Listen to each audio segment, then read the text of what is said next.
closer to 2 inches of rainfall, and it only comes down heavily as we head through the overnight period of your Thursday into early Friday morning. Look at how much rainfall we can see. Again, this is just one model's depiction, but it gives you an indication of 3 to 5 inches of rainfall, which is the generalized look from the Hurricane Center and the National Weather Service. So again, it gives you an idea that we're going to have some heavy rainfall moving across the area, and potentially even a couple of waves of rain as the low pressure just kind of pivots overhead. The question mark is, how long will it pivot overhead? Will we finally get some drier weather in time for the Southern Heritage Classic and Cooper Young Fest on Saturday? Let's hope that's the case, but it's all going to be determined ultimately of if the system can kick out to the north. If the system can kick out to the north, we got better weather for the weekend. If not, it sticks around. We may have some lingering shower chances during that time frame. The bottom line here, though, for the latter half of the week is that we will see periods of heavy rainfall, gusty wind potential, and isolated severe storms. That does not mean that it's going to be widespread all day, every day when it comes down to the severe weather or the wind issues. But the heavy rain aspect, at least a period of time there, Thursday and Friday, that it's going to come down quick, fast, and in a hurry. All the rain that we needed, a couple of weeks ago, where we have been going through this this flash drought, we're about to pick all that up here in very short order. So that may lead up to some flooding concerns very quickly. From our farmers out and about, I know you're trying to get things done here to finish up harvest and things of that nature. I'm going to tell you right now, you got today, tomorrow, and probably Wednesday to get through it all, because after that, those fields are going to be very soggy after this system comes rolling through the area. And again, the potential for some gusty winds, that's outside of any thunderstorms. The gusty wind potential 30 to 40 miles per hour. So that will be something that will be a little bit more persistent as we roll into that time frame. I want you to stay weather aware anytime and everywhere on the Action News 5 First Alert Weather app. You can use the QR code here on the screen. You can take a picture of it, and it'll take you to your respective app store, the Google Play or the Apple App Store. Upon the 10-day forecast, there you go with 85 today, lots of sunshine, 89 tomorrow, mostly sunny. We'll go variably cloudy on Wednesday. Got a small mention of a shower there. Better rain chances actually overnight Wednesday into Thursday. Wind starts to pick up in association with what will then likely be Francine in its remnants moving northward across our area. It will likely become a post-tropical low as it moves over our area, maybe even still a tropical depression. But at any rate, rain and wind, the issues there Thursday, Friday, I think we will have a pretty high opportunity for rain and storms to contend with, the wind to go along with it, the severe weather aspect too. The question mark is this: where do we go after Thursday and Friday? I think we're pretty much now locked in on this. The question mark is this for the weekend. Of course, again, we have the Southern Heritage Classic Saturday evening, Cooper Young all day long on Saturday, and the hope is that the weather will be in good shape. Right now, iffy. We're going to call it partly sunny. We're going to call it a chance for a few showers in the forecast as temperatures start to rebound back up to the low 80s. But it's all going to be determined ultimately track of the low into the area, for one, to see the impacts, but also the track of the low out of the area to get the impacts out of the Action News 5 coverage area. A lot to still work through, Taylor, the next couple of days. Again, today, tomorrow, and Wednesday, we're still good to go. The thing is that we're probably going to be watching very closely beyond this of the changes that will be coming in our direction with the rain, the wind coming in here starting really Wednesday night, more so Thursday. I think it's going to be a wet go of things throughout much of the day on Thursday, continuing Thursday night into Friday, and hopefully we can get it all out of here in time for the weekend. Fingers are crossed, Patrick. It always feels like it's the big weekends where we're playing the waiting game, trying to figure out what's going to happen, but hopefully, fingers crossed. Something yes. Well, I was going to say, the thing is that we need the rainfall, but too much of a good thing can also be a bad thing. So I think we may have too much of a good thing happening with 3 to 5 inches of rainfall over the course of about 48 hours. Pick a struggle, huh? All right. One way to put it. Thanks so much, Patrick. We look forward to chatting with you a little later in the day. I'm going to give you a look outside this morning at the Bridge. You can see traffic flowing well coming in or out of Arkansas. The time now is 7:09. Stick around. We have a lot to chat about on the Action News 5 Digital Desk.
Welcome back to the Action News 5 Digital Desk. I'm Taylor Tucker in for Andrew Douglas today. I want to take you over to our website this morning. It's a big day here on this Monday. Jury selection begins for the federal trial of the Tyree Nichols case, and we've been following this for months now, even years now.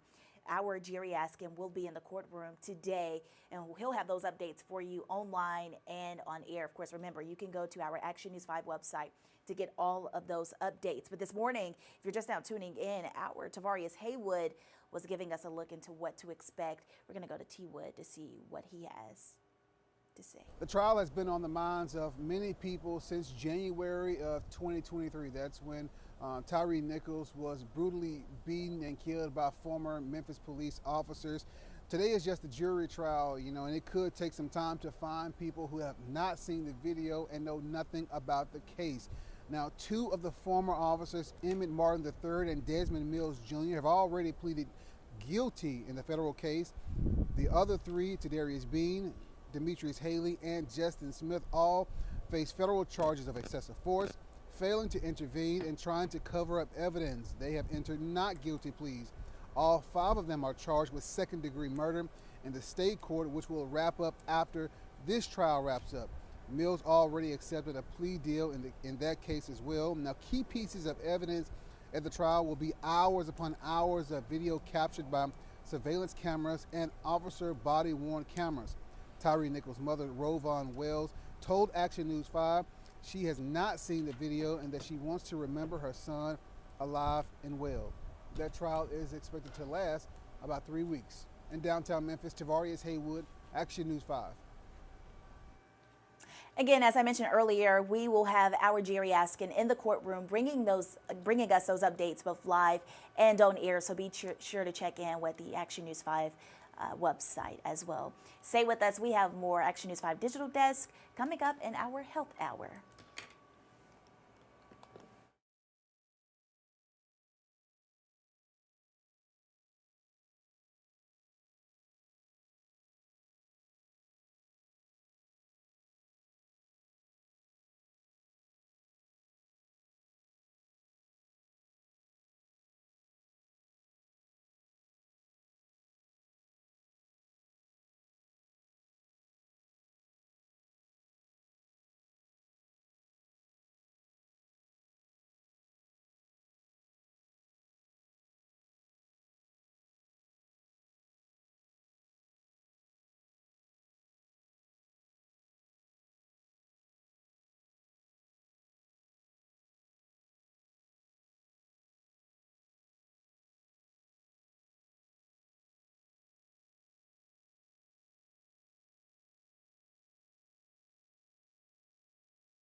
There is a critical shortage of blood right now. In fact, it is gotten to the point where the American Red Cross is calling this an emergency type situation because it is plummeted. The inventories have plummeted a lot this summer. Let's bring in someone to talk about the blood shortage and what we can do about it. I'm joined now by Dr. Baya Lansky. She is a Division Chief Medical Officer with the American Red Cross.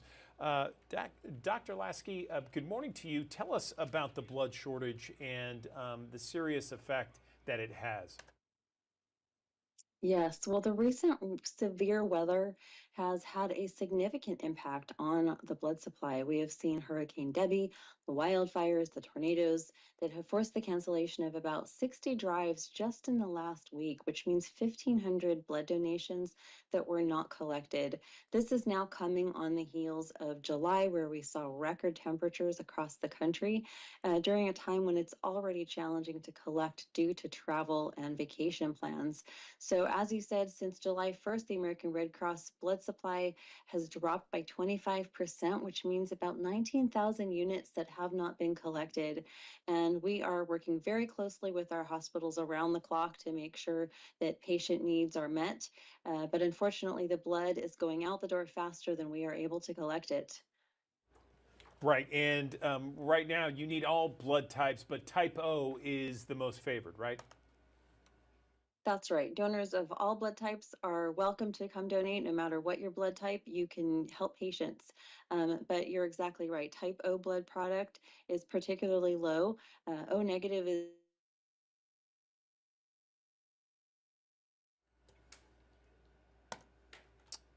patients of any blood type and are particularly critical for emergencies. And so distributions of these most high demand, most needed blood types have been reduced to hospitals in recent months. And then also platelets of all blood types are in constant need as well. Okay, so let's talk about the best ways because we have thousands of people that watch us each and every morning here on the digital desk. We broadcast to West Tennessee, North Mississippi, and Eastern Arkansas. What are the best ways that people can go ahead and donate blood? Yes, well, you can find us at redcrossblood.org, call us at 1-800 Red Cross, or find us on the Red Cross Blood Donor app. You can find a location near you to make an appointment. And we are encouraging everyone, if you have never donated before, it is easy and it's a short amount of time that of your day that you can really you can save a life and touch someone else's survival. As a thank you, we are offering a $20 Amazon gift card to anyone who comes in during the month of August. And I would just encourage people, patients depend on hospitals, hospitals depend on us, and we depend on you to help support them. So please, as you go about your summer, please remember the people who are in the hospital who need transfusions today, tomorrow, next week. We really need people to come out and donate. All right, Dr. Baya Lasky, we appreciate you and everything that the American Red Cross does for everyone, especially in those moments where we need the American Red Cross the most. Thank you, and hopefully the message has been sent out loud and clear to the thousands of people who watch us.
Good morning. Welcome back to the Action News 5 Digital Desk. I'm Andrew Douglas. Cholesterol levels. We're all always looking at finding the optimal cholesterol levels. There's good cholesterol, there's bad cholesterol, there's high cholesterol, and then there are ways to lower cholesterol naturally. Let's talk about this right now.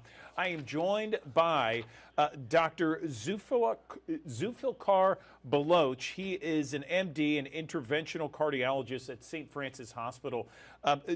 Dr. Baloch, thanks for joining us on the digital desk. Let's talk about maybe first off the biggest misconceptions when it comes to cholesterol. Good morning.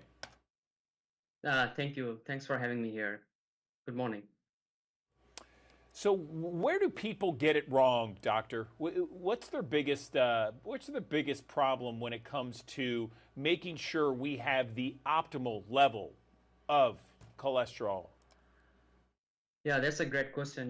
Cholesterol, frankly, if we talk about cholesterol, cholesterol is very important for our body. If you look like, our important hormones are made up by cholesterol, like estrogen, progesterone, testosterone, cortisol.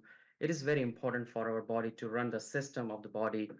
And the biggest thing, cholesterol, there are different, first of all, have diet is most important, which some diets contain high fatty diet. In addition, there are some people, they are very good, they are vegan, even though if you see their, their cholesterol level is very high.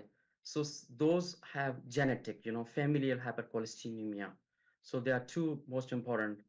And the why as a cardiologist and as a physician also, why we worried about high cholesterol? Because this is a thing which we can treat by lifestyle and by medication.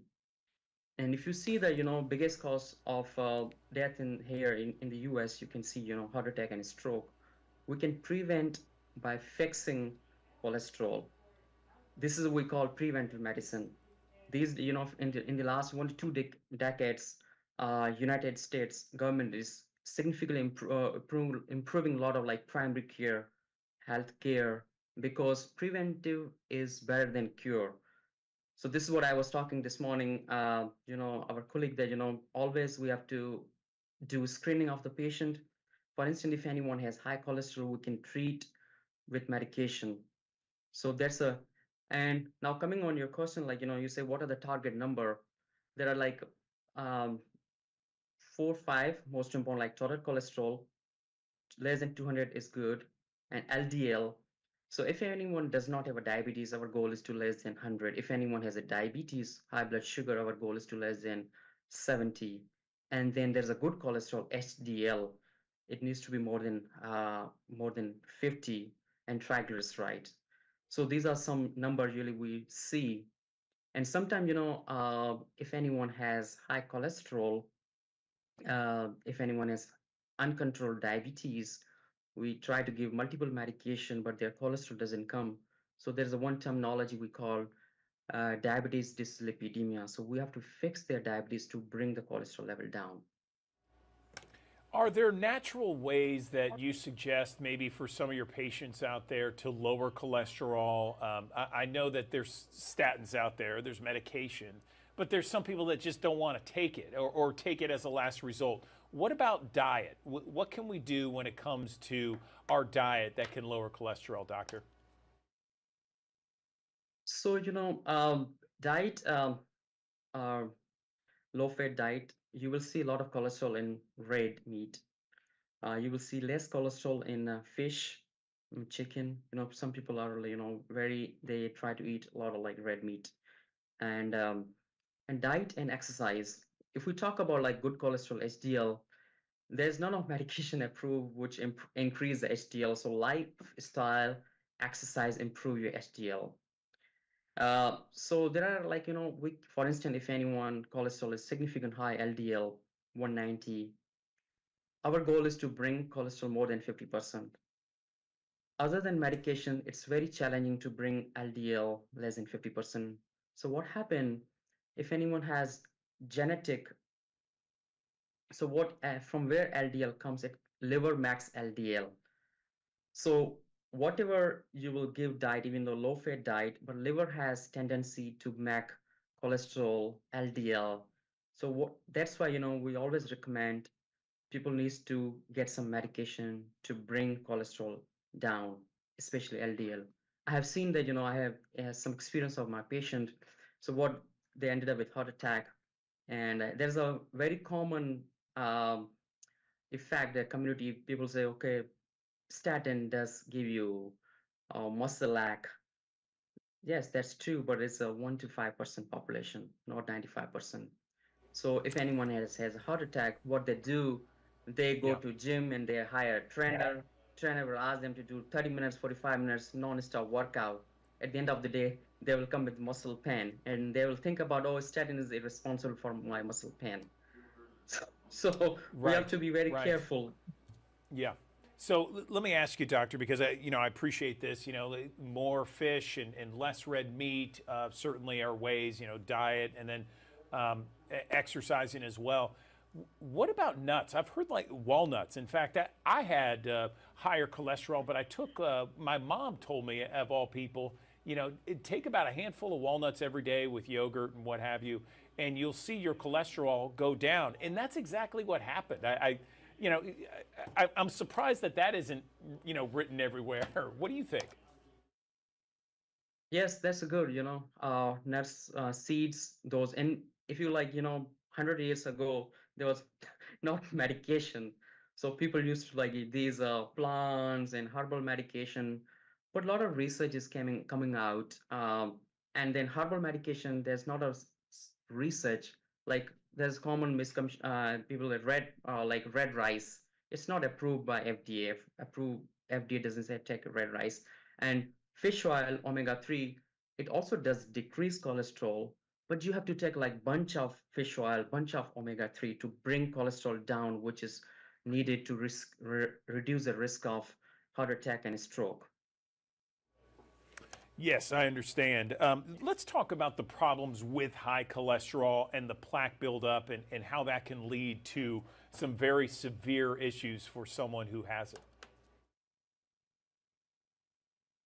Yes, so what happened, whenever our total cholesterol LDL is high, so what it does in the blood vessels, which we call arteries, slightly it build the atherosclerosis plug.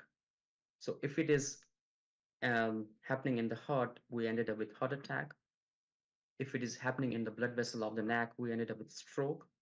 If it is happening in the lower extremities, like below the knee, above the knee, we call it peripheral vascular disease.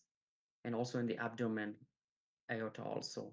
So these are some risk factor. If anyone has like heart, blood vessels of the heart ended up with heart attack. So these are some side effects by high cholesterol. Anything else you want to touch on? Let's first off, because we've identified high cholesterol, the good cholesterol, bad cholesterol, ways to bring it down. What's the best method to get our cholesterol tested? So always discuss with your healthcare provider, like primary care physician, and ask them to lipid serum lipids. We always recommend it needs to be dry in the morning, because when you're eating afternoon or nighttime, it does give you different variation, always due at the fasting lipids level. It needs to be ordered by primary care physician, like healthcare provider. Gotcha. Okay. Well, listen, Dr. Zulfikar Baloch, we appreciate your time on the Action News 5 Digital Desk. Thanks for letting us know about the cholesterol issues. And again, it's one of those tests that you need to go to your primary care physician and get it tested. But we appreciate all the advice you've given us. Anything else you want to mention before we let you go? Means some are heredity, like if anyone has genetic, for instance, if any family member early age, or for instance, mother, father has cholesterol issue in their 40s and 50s, their um, kids needs to be aware about that. We also see in a young population also, at least once in a time, one time in their life in early stage, they need to screen for high cholesterol. um, they can do a screen for that. If it is high, then there are different treatment options. I always encourage lifestyle modification, because that's the more important thing. Every medication has a side effects. There are certain Yeah. medication over the counter, like Tylenol, also has a side effects. So this is what I tell my patient, that I'm not a big fan of prescribing medication. Lifestyle modification is very important. All right, Dr. Exercise, Baloch, we keep an eye appreciate on your it. time. Thank you so much, and we appreciate you coming on the digital desk. Thank you. Thank you for having me here. I appreciate it.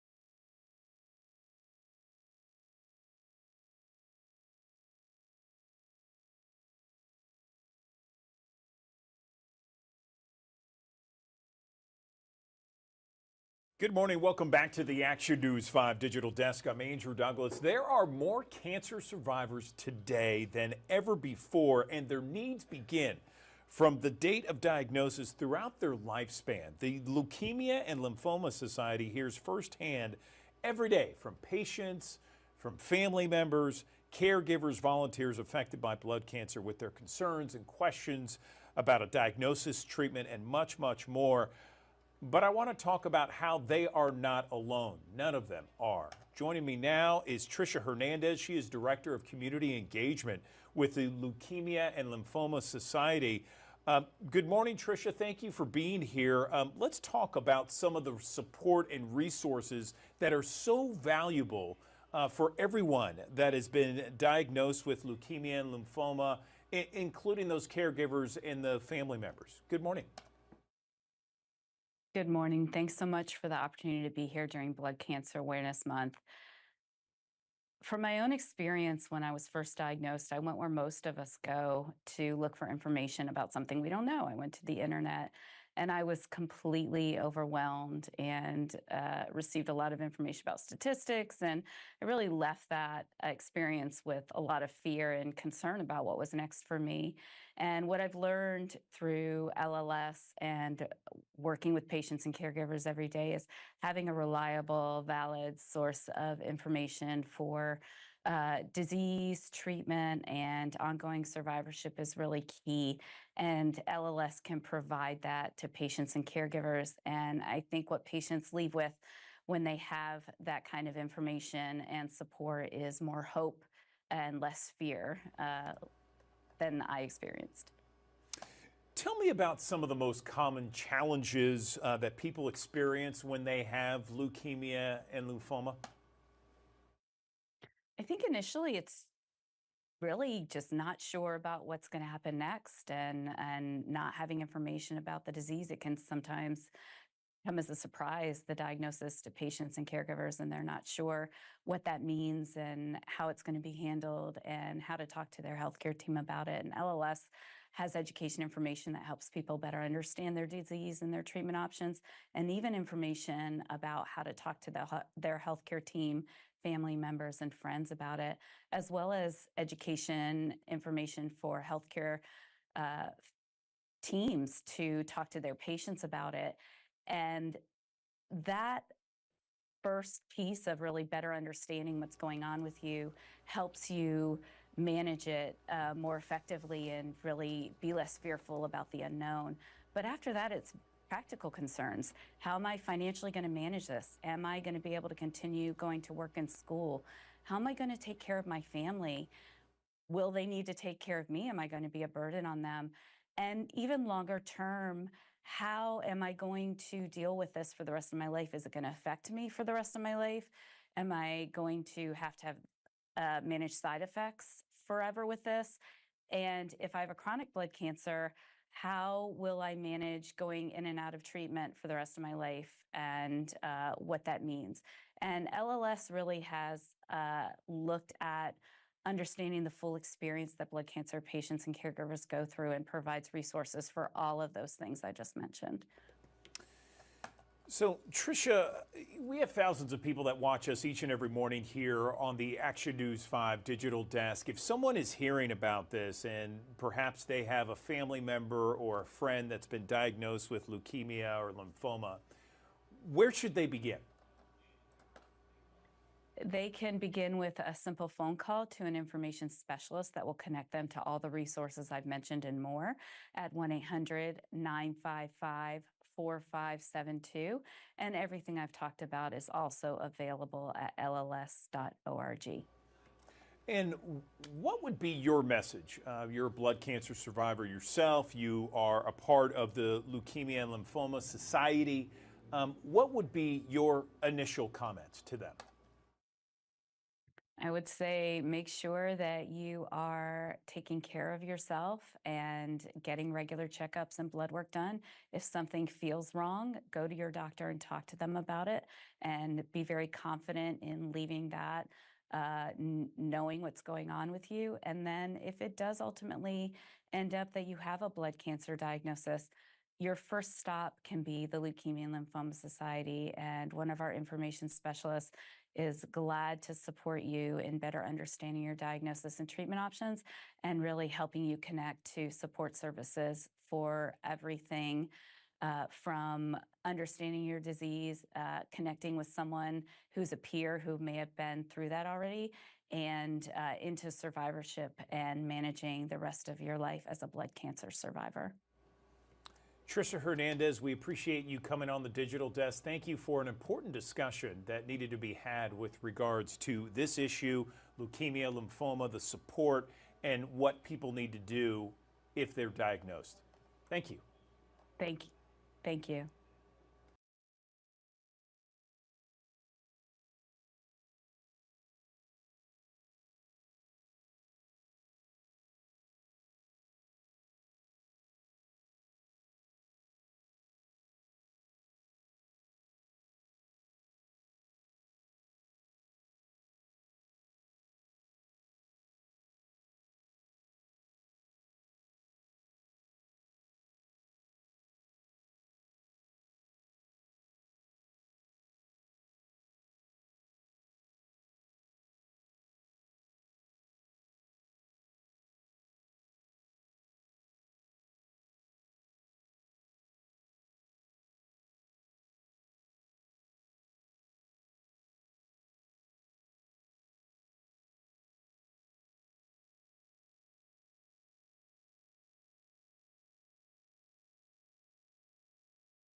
Morning, welcome back to the Action News 5 Digital Desk. Do you know about atrial fibrillation? It's also known as AFib, and it is incredibly common in adults, but it's so often overlooked in so many different regular doctor visits. In fact, AFib is missed 93% of the time, and it's so important to diagnose it because AFib patients are 5 times more likely to have a stroke. Let's talk more about atrial fibrillation with our next guest here. I'm joined by Dr. Jen Caudle, a family physician, joining us on the Digital Desk.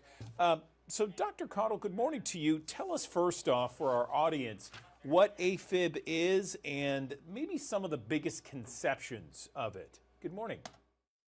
Sure. Good morning. Thanks for having me. Well, atrial fibrillation, or AFib for short, it's a heart rhythm abnormality. It's where the heart beats irregularly and sometimes fast as well. One of the biggest issues with atrial fibrillation, as you mentioned in your intro, is that it can increase the risk of stroke by 5 times. This is really an important condition to talk about. It's why I'm excited to partner with Amron Healthcare to raise awareness about AFib. September is AFib Awareness Month, so this is very, very important. And what about the misconceptions? Because we know that it is something that as you mentioned can make someone more likely to have a stroke. Are there other misconceptions out there that are pretty common among people? Yeah. Well, yes, I do. I think that not a lot of people know or understand what AFib is or understand the symptoms. For example, symptoms they can range from things such as fast heart rate or irregular heart rate or palpitations, feeling jittery, to feeling lightheaded or dizzy, or feeling fatigued, being short of breath. But also, some people don't have any symptoms at all. So the symptoms can range. And I think a lot of people don't know that. I also think a lot of people don't really understand the stroke risk, like the increase in stroke risk 5 times, potentially that's severe and very serious, but also the risk factors. Things like high blood pressure is a risk factor for atrial fibrillation. Also increasing age. As we get older, our risk gets higher, especially over the age of 40. Sleep apnea is a risk factor, alcohol use, etc. So I think these are things that people just may not always be aware of. Gotcha. And how do we get tested for AFib? Yeah. So, I think there's a couple of things people probably, hopefully want to know. I mean, if they're listening to this segment, they may say, well, what am I supposed to do and how would I get checked out for this? So I would say there's probably 3 things that we can focus on. And by the way, Amron Healthcare has a campaign really about, raising awareness about atrial fibrillation and reducing the risk of strokes and heart attacks. We're going for zero, really is the campaign. But the first thing is I want people to see their doctor regularly. I'm a family doctor. I want you to come in not just when you're sick, but when you're well too for your physical. Because I'll be honest with you, as a family doctor, I've often picked up atrial fibrillation in someone's heart just by listening to them. Of course, we listen. If we hear an abnormal heart rhythm, we will then do an EKG, which definitively tells us. And then the person may need to have other testing as well. But having your heart listened to is going to be really important. The second thing I would say is listen to your body. If you're having any of the symptoms that I mentioned or anything else that's unusual, see your doctor and get checked out. And the third thing I wanted to mention is, take a look at what tools you can use at home to help. I mentioned that high blood pressure is one of the risk factors for atrial fibrillation. Well, I'm working with Omron Healthcare, and I recommend their blood pressure monitors for a lot of people. I have them myself at home. My parents have them, but Omron has now come up with something called Omron Complete. This is not only a blood pressure monitor, but an EKG machine all in one. And this may be a tool, amongst others, that may be very helpful for patients to use. You want to talk with your doctor and see if this is right for you. But there are things that can be done. And to your question, yes, there's testing, EKGs, and further testing that we can do should we hear something irregularly on your heart or if you have unusual symptoms. I know you mentioned some of the warning signs. Can we list them again so people at home, if they're watching this, because we have thousands that join us each and every morning, they can go and check off the warning signs at home? Sure. So potential warning signs of atrial fibrillation might be things like your heart beating hard or fast or irregularly, feeling like you have palpitations, feeling like you feel your heart beating hard, feeling fatigued, tired, lightheaded, dizzy, shortness of breath. Any and all of those, and even potentially other symptoms, could be a sign of atrial fibrillation.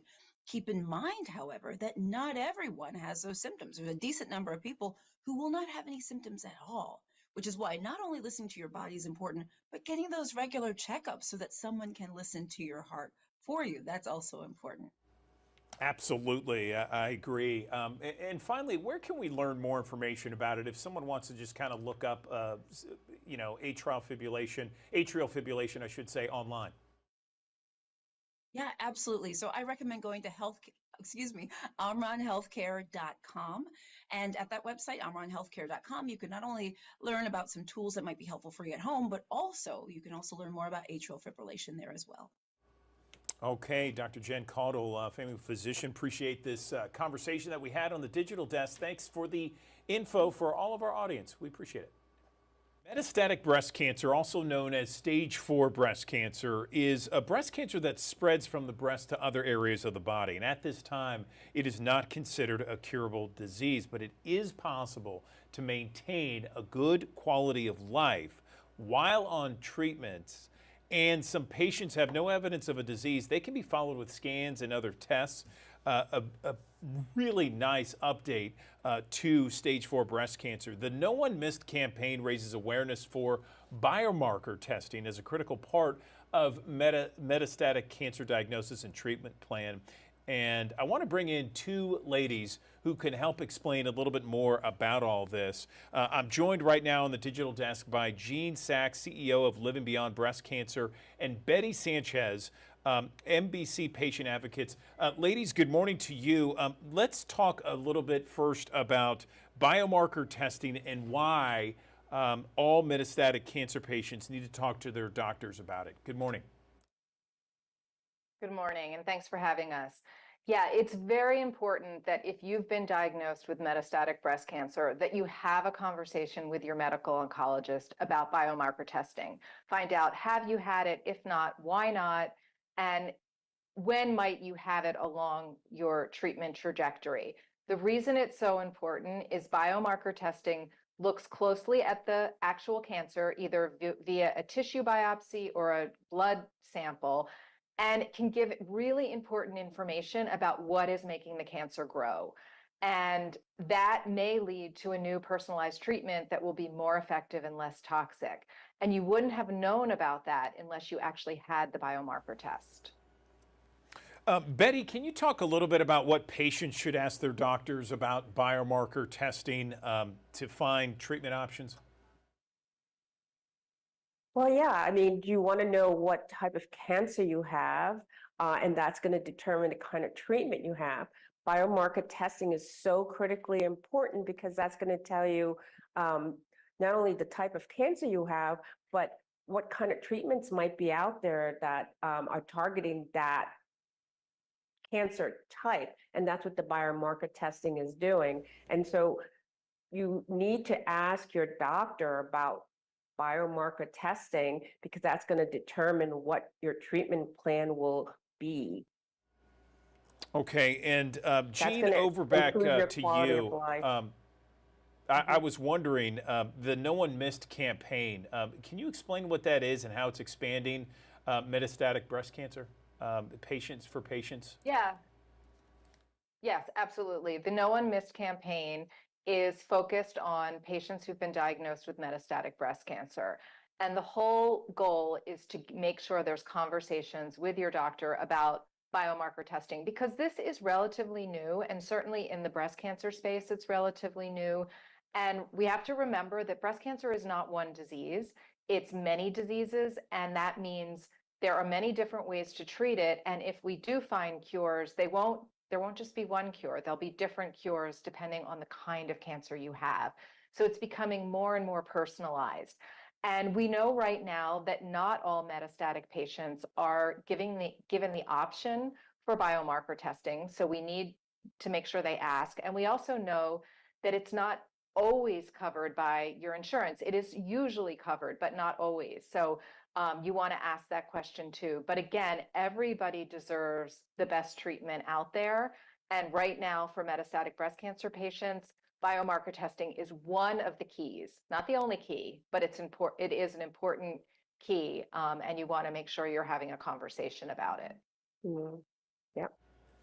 Okay, so ladies, I'll leave it open to both of you, Betty and Jean. Anything else you want to mention? We have thousands of people who watch us each and every morning here on the Digital Desk. Anything else you want to mention that we haven't touched on you feel is important to them? I mean, I'll just say that, science is moving quickly, and in breast cancer, that is very true. So if you are diagnosed, it's so important to be informed, have a doctor that really listens to you and makes time to answer your questions. The No One Missed website has a lot of information. Living Beyond Breast Cancer has lots of information, both for metastatic and early stage, but we can't encourage you enough to be informed, get information, just to make sure you get the best care, because science is changing and it's changing for the better. Yep. And it's hard to self-advocate. I mean, it's difficult. It's not an easy process. I have a hard time with it, and I've been doing this for 8 years, living with metastatic breast cancer. But it's so critically important for your survival. So you have to learn how to open up your voice and have your doctor listen to you, and it's going to get better. Where can we go for more information about what we discussed this morning? Yeah, for the No One Missed campaign, you can go to NoOneMissed/breast cancer. And for more information on Living Beyond Breast Cancer, you can go to lbbc.org.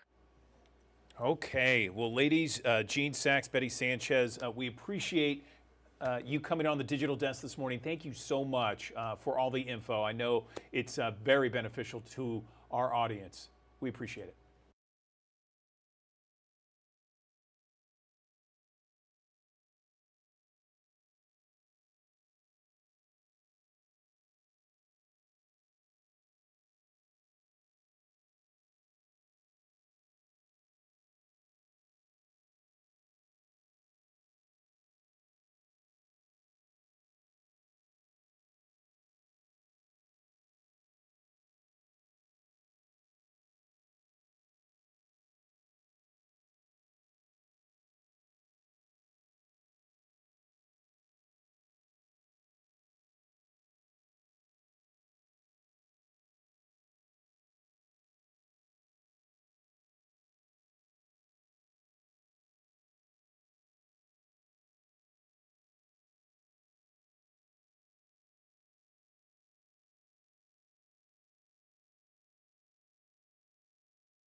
It's that time of the year where everyone wants to get out and have some fun in the sun, but you got to put safety first. And here with safety tips on ways we can protect our skin while out in the sun is Dr. Anna Yang with Regional One Health. Good morning to you.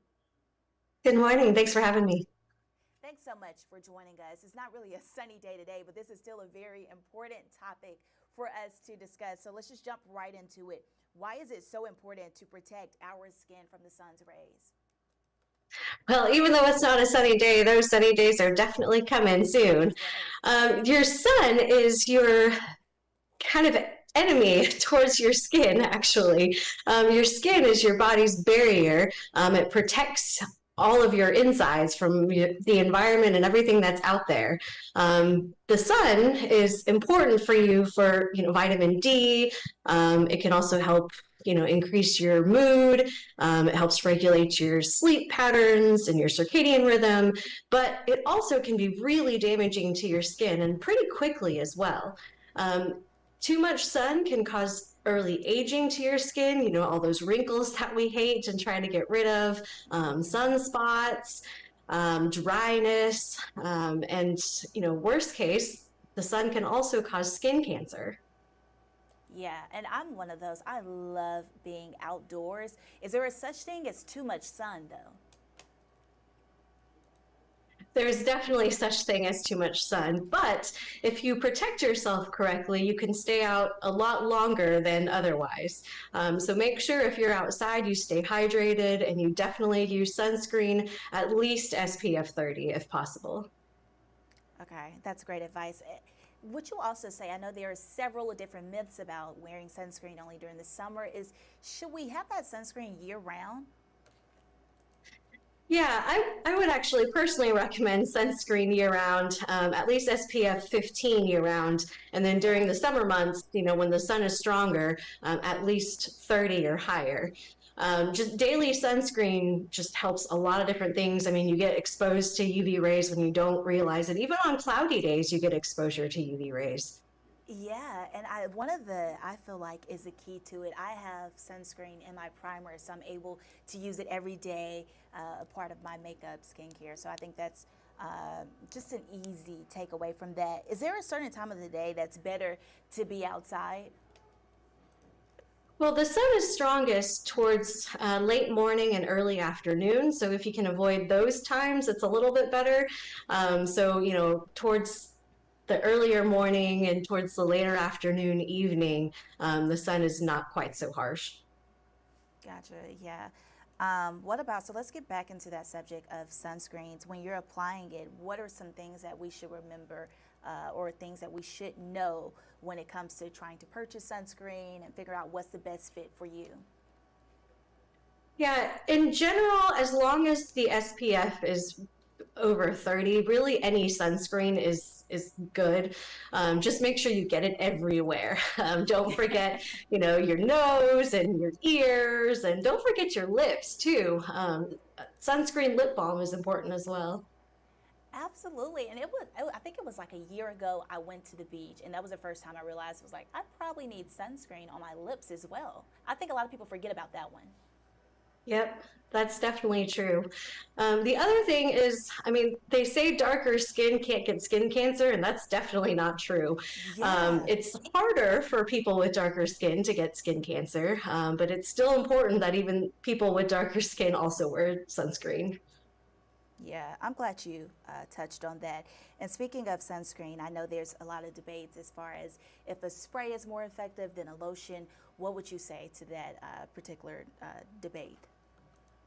It really shouldn't make any difference. If you're using it correctly, just, still make sure even with the spray that you're getting it in everywhere and kind of rubbing it anyway. Even if the ones say, don't necessarily have to rub it, I would still just to make sure you're getting it everywhere and getting it evenly distributed. But as long as you get it on you, it's going to work. That's the most important thing. You're right. And if you're using it everywhere, you probably have to buy them pretty often. Do they expire? They do expire. The ingredients can expire, and when they do, they're generally less effective. So make sure you check before you start using it to make sure it hasn't expired. Yeah. Even on days like today, where, I mean, right now we're not seeing much sun, but would you still recommend using sunscreen before you head out the door? I would. And if you hate sunscreen, then, consider at least wearing, some sort of shade covering, whether it be, a hat, or, long sleeves, even though it's warm. There are really loose fabrics out there that are, light and loose and don't feel, so constricting and so warm. I mean, ideally sunscreen on every part of your skin that's exposed. But if you have less exposed skin, you don't have to wear so much. But yes, even on cloudy days, I would still recommend sunscreen. Good advice. Now, also, wasn't on my list. It actually just came to mind. But for our children as well, would you recommend? Is there a certain age frame to when you need to start using sunscreen? As early as possible. Oh, wow. Every child, every person should wear sunscreen, especially the young ones. I mean, when you're really young, your skin is very, very sensitive. So if you're, taking your little ones outside, make sure they're covering up as well and getting some sunscreen on. I love that. Well, I know there are a lot of summer plans. A lot of that involves being outside. So this is very helpful. Dr. Yang, was there anything else that you wanted to add that I did not ask you today? No, just, stay safe out there, have a good time, protect your skin, stay hydrated, and stay safe. All right. Again, that was Dr. Anna Yang with Regional One Health. Thanks so much for chatting with us on the digital desk, and we look forward to chatting with you again. We'll see you.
Welcome back to the Action News 5 digital desk. The time now is 7:57. Getting a live look at the M Bridge this morning.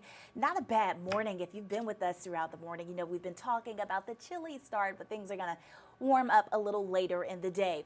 Also, if you're just now tuning in, our top story this morning today is the start of jury selection for the Tyre Nichols case. Of course, our Tavarius Haywood has been on top of that this morning, and he's going to give us a live look into that. The trial has been on the minds of many people since January of 2023. That's when Tyre Nichols was brutally beaten and killed by former Memphis police officers. Today is just a jury trial, and it could take some time to find people who have not seen the video and know nothing about the case. Now, two of the former officers, Emmett Martin III and Desmond Mills Jr., have already pleaded guilty in the federal case. The other three, Tadarius Bean, Demetrius Haley, and Justin Smith, all face federal charges of excessive force, failing to intervene, and trying to cover up evidence. They have entered not guilty pleas. All five of them are charged with second-degree murder in the state court, which will wrap up after this trial wraps up. Mills already accepted a plea deal in that case as well. Now, key pieces of evidence at the trial will be hours upon hours of video captured by surveillance cameras and officer body-worn cameras.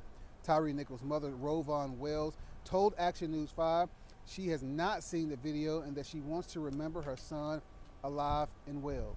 That trial is expected to last about 3 weeks. In downtown Memphis, Tavarius Haywood, Action News 5. All right, thanks so much. That's T. Wood on top of that. And of course, we will have our Jerry Askin in the courtroom bringing us updates both on air and online. So be on the lookout for that. Remember, you can go to our website, Action News 5, for that. Stay with us. Coming up in the next 60 seconds, we're talking about the Memphis Greek Festival. We'll tell you all about it. 60 seconds.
Welcome back to the Action News 5 Digital Desk. I'm Taylor Tucker in for Andrew Douglas. We have a good one for you today. We're talking about the Memphis Greek Festival coming up next weekend, and here to tell us all about it is our friend, I think I'm out the camera here. Let me go to you. It's Kathy Zambelis. Kathy, did I get your name right? Correct. Great, great. Kathy, thanks so much for joining us this morning. Let's just jump right into it. Tell me a little bit about what we can expect at the Greek Festival. Oh, we are so excited. It is our 65th annual Greek Festival. And if you need to learn one word, it's called Oppa. And that's just a great celebration that we always say as we're dancing, we breaking plates and just having a great time. It is a great family event. And it'll be on September 20th and 21st, which is next weekend. And we're just so excited. We have wonderful food and music and dancing, the church tours. If you bring 3 canned goods, you get in free, and that'll go to the Mid-South Food Bank, which we are really excited about. We have free shuttle service, and it's at Poplar Plaza Shopping Center, as well as Life Church. There is no parking on site, just for handicap, so I suggest taking the shuttles. It drops you right off at the front gate, where you are walking into the Greek island on Highland, and we just had so much fun. We love to embrace everybody, and we want you to come into our sanctuary and come to the church tours if you can, because it is all about our faith. And then with our faith, we also have our wonderful culture, and of course, the food, the music, dancing, and everything else. We do have tickets online at Eventbrite, and we hope that people go there. They'll save a little bit of money coming in with free admission and free bottled water. And that's for our dining hall, which we will have Greek chicken riganato dinners and souvlaki. And then on the inside, we're going to have a wonderful Greek boutique that has some of our items. We have jewelry, olive oil, Greek pizza. And this year is new. We have a Greek flaming pizza. And so we'll be screaming Oppa a lot back there at the pizza tent. And we just have so much fun. We have all the bouncy houses and face painting, photo booth. Of course, our Athenian dancers are fantastic. They'll be performing on Saturday at noon. So we don't want anybody to miss this wonderful family event. And come to the drive-through maybe on Friday, and then come back on Saturday and bring the whole family and spend the whole day with us. Kathy, this sounds like so much fun. So you said it's the 65th anniversary Yes. that you guys are celebrating. What makes this year so special? Because 65, I mean, that's a long tradition here. It is a long tradition, and it started out as just a little bazaar with some Greek sweets, which has turned into a Mid-South celebration. And again, we're at 573 North Highland. If you go to memphisgreekfestival.com, we will have all of the details there. We have some new things that are, every year we try to do something new. And this year is that flaming pizza, which is like a saganaki, and everybody absolutely loves that. So we're adding that to the menu. Our Greek boutique has tons of fun things. This year, our friends at the Rendezvous have started a new seasoning. They're parishioners of our church, and so we'll be selling that as well. T-shirts and hats and just wine coolers and lots of great stuff. So please come and bring your 3 canned goods for the Mid-South Food Bank. That means a lot to us. Tell me more about that. So we need to bring 3 cans. Elaborate. 3 canned goods. You can bring more, but 3 will get you in free for each person. And we love filling up that food truck. And, we were one of the people that this event really does a lot for the Mid-South Food Bank. And so, but it's because of the people in the Mid-South, because they're bringing the 3 canned goods. And let's just fill it up. Let's tell them they need to go get another truck, because we've already filled up a whole one. Wow, so you can come out and have a lot of fun, but it's also for a great cause as well, helping out. So that's a double win there. It's not too early to talk about food, Kathy. So let's talk about some of the traditional Greek foods. Like, what should we expect? Okay, if you come into our dining hall, we do have meals, and that's the Greek chicken renaganato, as well as the Greek pork tenderloin souvlaki, and we also have lamb, and that comes with spanakopita, which is the spinach pie, the green beans, the Greek rice, and bread. And Then we have tons of pastries, just everybody's favorite. If you don't know what you like as your favorite, we have a pre-pack with a lot of sampling going on there as well. We've got baklava cheesecake, which I recommend very highly. You put cheesecake and baklava together, and boy, what is that but nothing but deliciousness. And then outside we have, like I told you, the pizza. We also have a moussaka, which is a Greek eggplant. And then we also have pasticcio, which is like a Greek lasagna.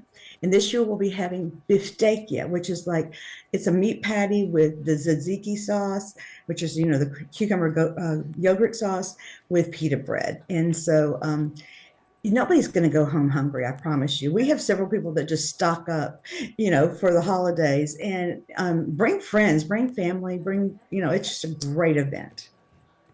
Kathy, I'm getting hungry already. Wow, this is so much fun, and I know you've given us a lot of information, but for those that want to learn more, where can they go to learn more information before the big day? Yes, they can get information and also buy some pre-sale tickets and save on admission, like I said before, for our meal ticket. Memphis GreekFestival.com has all of the details, and we just want to see everybody out there. Hopefully the weather is going to be fabulous, and we're just so excited to have this event. In 65 years, that means a lot for our community. Let's talk about the next 65 years. Where do you see, how does this festival continue to grow? You know what's so wonderful? We have a lot of our young people that are involved, and that just shows us that they have the love of our faith and our culture and family and embracing everybody. And that's pretty much what our Greek heritage is all about. Once you got in there, you have become Greek for the day. So, like I said, come to the little island on Highland, be taken away. We'll save you the plane ticket, and you'll have everything that you ever wanted right there, 573 North Highland, right at Sam Cooper. And be sure to use the shuttles, because that is the best way to go. And bring your canned goods from Mid-South Food Bank. And you got to learn the word, oppa. There we go, Kathy. Thanks so much. This was a lot of fun. I know Andrew Douglas is so jealous that I get a chance to do this interview. But was there anything else that you wanted to add that I did not ask you today? I want to be sure that everybody comes into our church. They come for the food and the wonderful wines and the music and dancing and things like that. But come into our church. Our sanctuary is probably one of the most beautiful sanctuaries you will ever see. If you have time to stop for the tour, learn about our faith. The Greek Orthodox faith was the original church, the original faith. And what you will learn, we have a lot of people that join our church after they've come and learned about our church. So that is really the first and most foremost thing that I think is important about our festival. It is an opportunity for us to come out and just let people know what our faith is all about, and then come and enjoy all the wonderful food and dancing and music, and just have a great time with your family. Cannot wait for that. Well, Kathy, thanks so much for stopping by the Action News 5 digital desk. Looking forward Thank to you next for having weekend. me. Oh, absolutely, absolutely. Let's chat again soon. I'll see you, Kathy. Okay, oppa.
Thanks for joining us here on the Action News 5 digital desk here on a Monday morning. Feeling very comfortable across the Mid-South. Temperatures starting off 40s and 50s early this morning.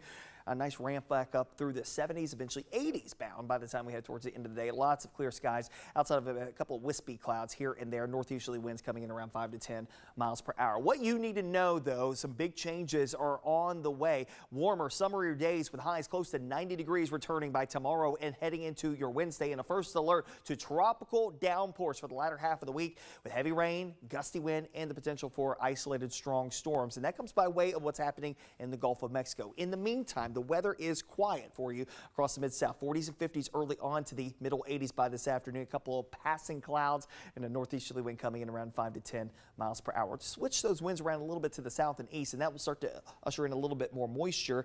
50s and 60s early on your Tuesday. We'll work our way back up to the upper 80s, close to 90. A couple of passing clouds moving through the skies, but the clouds will become a little bit more dominant heading into your Wednesday as moisture begins to filter in from the south. That may kick up a shower or two late in the day on Wednesday, but the bulk of our rain probably holding off until after midnight, Wednesday into Thursday, and that's the moisture building in from potential tropical cyclone number 6, which will likely become Francine as we head into the latter portion of today, and then rolling into Tuesday and Wednesday before making a landfall sometime on Wednesday. Of course, we want you to stay weather-aware, up to date with the very latest on the Action News 5 First Alert Weather app, downloaded in the Google Play Store and the Apple App Store. Latest update from the Hurricane Center, again, still looking at a track that will take it up towards the north, likely as a hurricane, making a landfall in South Louisiana. Now, when we look at the cone track here, okay, you're looking at where the center of circulation could be. Now, obviously, there's a center line track here, but the center of circulation can fall anywhere within that cone track. So that means that once it gets here to Memphis, the cone track could be as far west as Conway, Arkansas, or as far east as say Coleman, Alabama. And that is a large swath of area. And that will also have determining factors in what the impacts will look like. The farther west that this storm system will be, possibly the higher impacts for severe weather and heavy rainfall potential here in the city of Memphis. The farther east that it is, less of an impact from the main center low pressure, but it's all going to be determined ultimately on the track. Right now, deadline center line is going to be right on top of us. If that's the case, then I think we're going to have just a hodgepodge of everything coming in our direction. Obviously, the storm will weaken as it makes its way onshore, likely somewhere between, say, Galveston Bay over past Vermilion Bay, heading out towards just south of Houma, Louisiana, Thibodaux, and that area. Anywhere in that region is where the center of circulation will likely come across, a landfall, if you will. Then it comes up, basically tracking right up the Mississippi River, up I-55, and comes up towards Memphis. The question mark is beyond that, is how far does it go north from Memphis? This is Friday morning, center circulation basically on top of the city, and then by early Saturday morning, as it weakens, it's not terribly far to the north. It's only in southern Illinois. That is going to still have some impact for us here in the Mid-South. But I really think that our impacts, okay, again, center circulation Thursday morning well to the south of us. Still far southwestern portions of Mississippi out towards Emmett and Wilkinson and Adams County, Mississippi. Okay, that is about 150, 200 miles away, and we're going to be seeing impacts by that point in time. So we'll start to see impacts after midnight, Wednesday, Thursday all day, Friday night all night, Thursday night into Friday, and then Friday will be one of these days where we're going to see things start to change up as the low starts to pull a little farther to the north. At any rate, an elevated risk for impacts Thursday into Friday across the entire Action News 5 coverage area. Heavy rain, localized flooding a possibility, gusty breezes, and that isolated severe weather risk that will come along with it as well. As I mentioned, it's all going to be determined ultimately on the track of the low. The farther east that the track takes, the less of an impact that we would likely be. So again, if that low is closer to, say, I-65, that means that the weather of western Arkansas will be over the Mid-South at that point. If the low tracks closer to Little Rock, the impacts of Middle Tennessee and North Alabama will be over the Mid-South.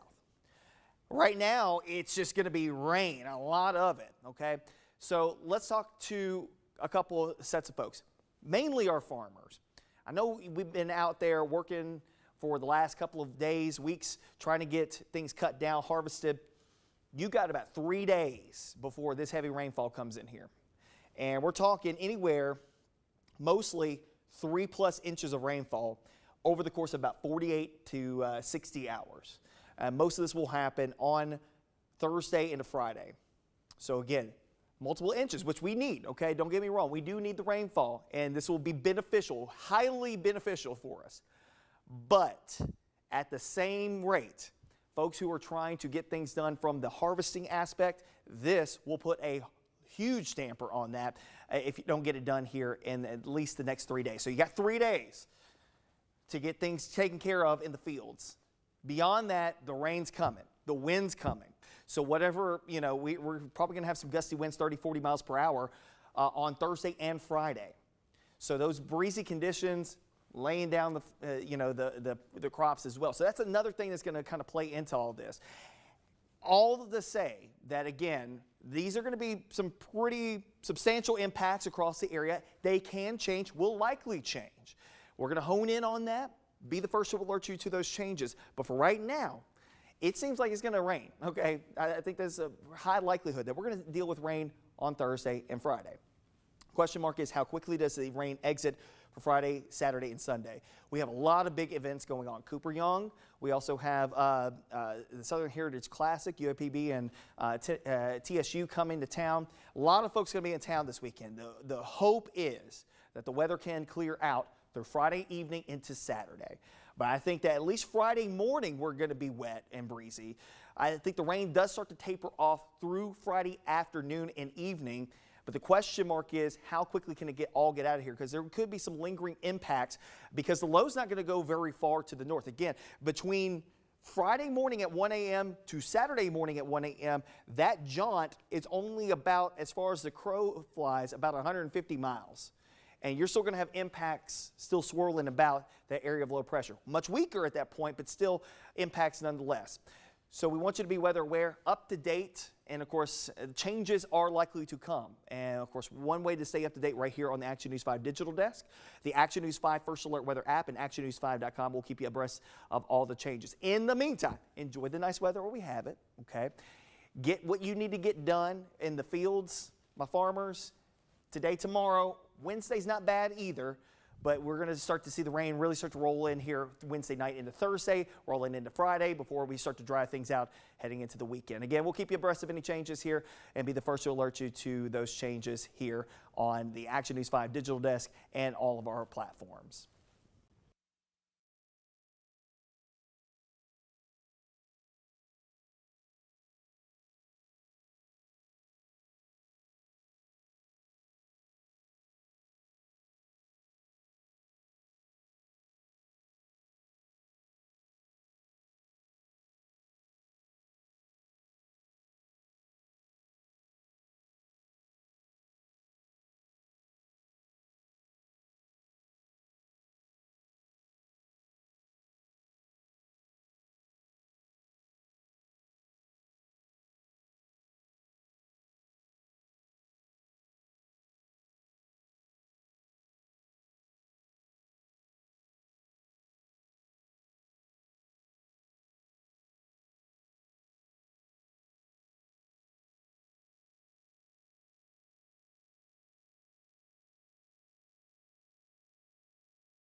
Good morning. Welcome back to the Action News 5 digital desk. I'm Andrew Douglas. The Memphis Botanic Garden is one of my favorite places in Memphis. It is such a gem. We have so many gems in this area, and Memphis Botanic Garden is one of them. And there is a new storybook trail that is set to open September 28th. Joining me now to talk more about it and to give us the details, I'm joined now by Brianna Helms. She is Membership and Volunteer Coordinator and Manager at Memphis Botanic Garden. Brianna, thank you for joining us. So tell us about this storybook trail. I'm very intrigued. Good morning.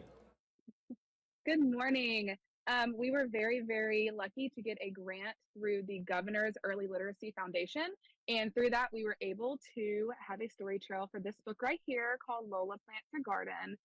It's a really fun story for families and children to kind of see how to plant a garden from the very beginning stages all the way through, which is perfect for our location.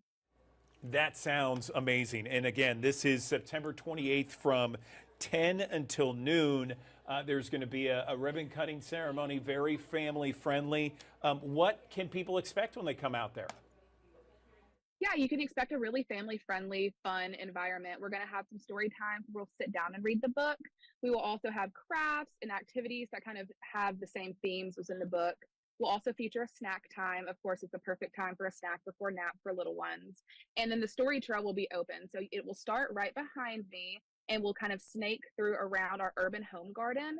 And this garden is great for kids and families because it features chickens and large vegetable and fruit patches where they can actually see food growing, as well as our honeybees. So it'll be a super fun and family friendly event. It sounds like it. I mean, you know, it's always great when little kids go out and explore nature, and certainly Memphis Botanic Garden is a great place to do that. And here is an opportunity to have story time and to learn something valuable like building your own garden. This sounds fantastic for everybody, even from, you know, not necessarily super tiny kids, but some that are a little bit older, right? Absolutely. This book is geared towards ages like 2 to 5. However, the lessons and the content of this book can go far past that. You know, I didn't start planting my own garden until my family kind of brought me into that. So this is a great opportunity for even older kids and their families to think about planting a garden. We have our fall plant sale coming up in October. And so it's the perfect time to really think about that and to do something together. So let's talk about other things when people want to look at the Memphis Botanic Garden, because you guys have an ambitious schedule all throughout the year, all kinds of events for all kinds of people. Where can people get those details? It's on your website, right? Absolutely. So our website is membg.org, and everything is listed out there on our calendar. Our free events, our ticketed events. Another great way to kind of hear about what we have going on is to be a member of the garden. So we have our membership levels, but not many people know we also have a free membership program. So if you have a state issued EBT card, you get a free year-long membership to the garden, and you'll have access to all of those wonderful events. So there's many ways to find out, but I always tell people just come check it out. Find a slot of time, you have an hour or so, and just come on over and see, and you'll totally understand the magic of the garden. Oh, for sure. Lots of magic there, and it's so beautiful and right in the city of Memphis. So listen, we appreciate it, Brianna. Thanks so much for coming on the digital desk and telling us about this storybook trail opening September 28th. Thank you for your time. Thank you.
Good morning. Welcome back to the Action News 5 Digital Desk. I'm Andrew Douglas, and when we talk about Memphis, there are several things we talk about. We talk about the amazing food, we talk about the sports, and we talk about the music history and the music events that happen in this city and in this area each and every year, one of which is Mempho Music Fest that is coming up, rapidly approaching October 4th through the 6th. I'm joined right now by the head of production for Mempho Music Festival, Mike Smith, on the Action News 5 digital desk.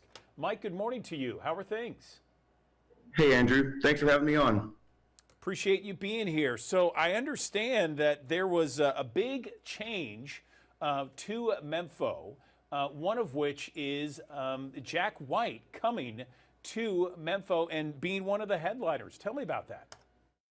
Yeah, that's correct. We had booked the band, the Queens of the Stone Age, and unfortunately for some health reasons, they're having to suspend some of their dates. We wish them a speedy recovery, but we were really, really fortunate to be able to lock in Jack White pretty quickly, and with his known success and new material out, and just the way he's campaigning his shows right now, we thought it was a perfect fit for what we were doing, and just super, super excited to have him on board.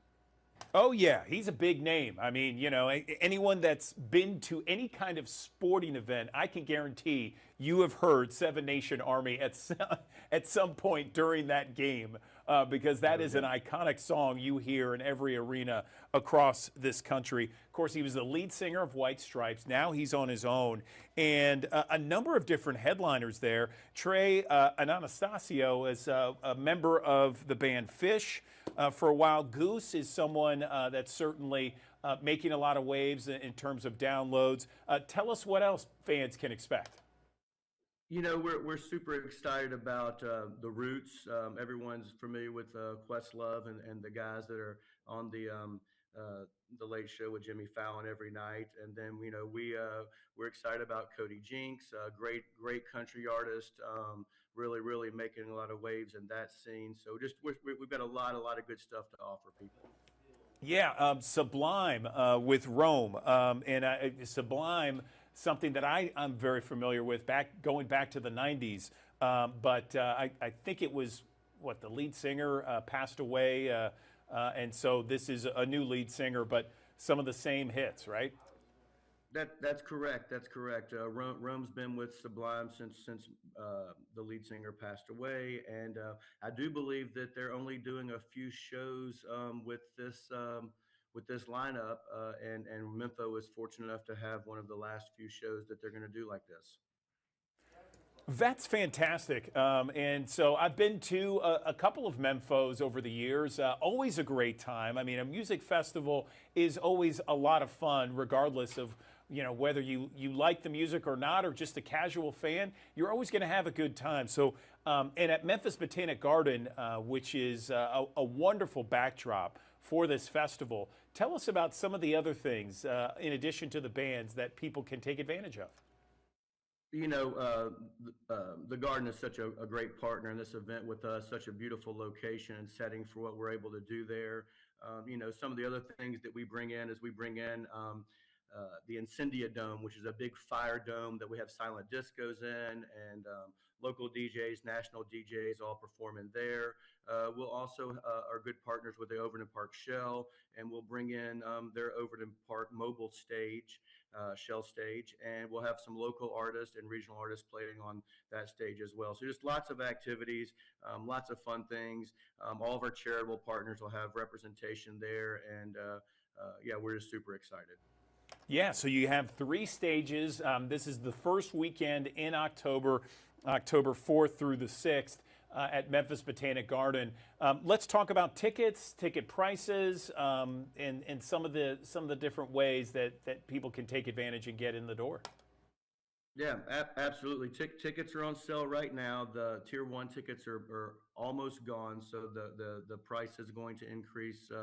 I believe next week. If you don't get your tickets this week, they are going to go up. So go ahead and lock those in. There's a 3-day option that saves you a little bit of money if you want to come all 3 days, and there's single-day options that you can get as well. And all those can be found at the Mempho Fest website. Excellent, excellent. Anything else you want to mention with regards to this year's event? I mean, this is going on, what, 5 years, 6 years, something like that? This will actually be our seventh year doing Mental Seven. Music Fest, and yeah, seventh year doing it. Super excited. We just look forward to bringing people new experiences, getting to check out some music maybe they haven't heard before. A lot of smiles, a lot of happy faces, dancing, having a good time. That sounds great. I love it, and it is always. It's such a. We live in such an amazing music town that anytime there's a 3-day festival of music, people need to take advantage of it for sure. Listen, Mike Smith, really appreciate your time on the digital desk. Thank you, and good luck. The first weekend in October should be a great time. Thanks a lot, Andrew. Appreciate you having me on.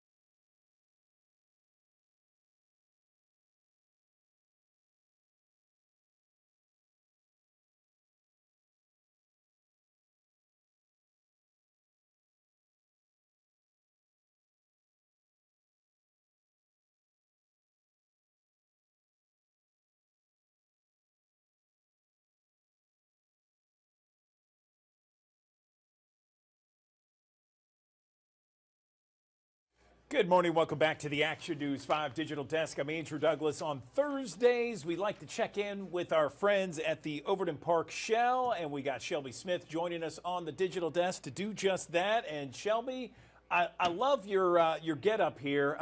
You're fit, as they say. What's that hat say on you? Thank you. It says, I like Memphis. It was made by one of my really good friends. His name is Eli Berry. He runs a brand called Slow Down Dry Goods, and they make a bunch of Memphis themed merch in addition to just some really cool stuff. You should check them out. I love it. I love it. I will, for sure. So let's talk about this weekend and all the free concerts and free events that you have going on with Overton Park Shell. Yeah, so this weekend, we're starting off really strong. Actually, just back up this weekend, we have two amazing acts that are right from the state of Tennessee. Super excited to keep it in the state with this talent that we get to showcase here at the Overton Park Shell. But we're bringing out some Nashville natives from a band called the Arcadian Wild, really folk, a little bit of modern bluegrass. They're really talented. Definitely check them out. Get a preview on their webpage and Spotify and all of their streaming platforms. You're in for a good show. That's on Friday. And then on Saturday, some really local talent, Millington, Memphis adjacent artist. Her name is Serena Wages, and she is a little bit of a funky country situation. She's incredible. I got to hear a preview of her recently at an event for WYXR, and just the way that she was able to kind of hold the crowd's attention and kind of do a little banter back and forth. It was super entertaining. So you're in for a really good weekend there. That sounds awesome. It's like there's something for everybody. It's great to hear.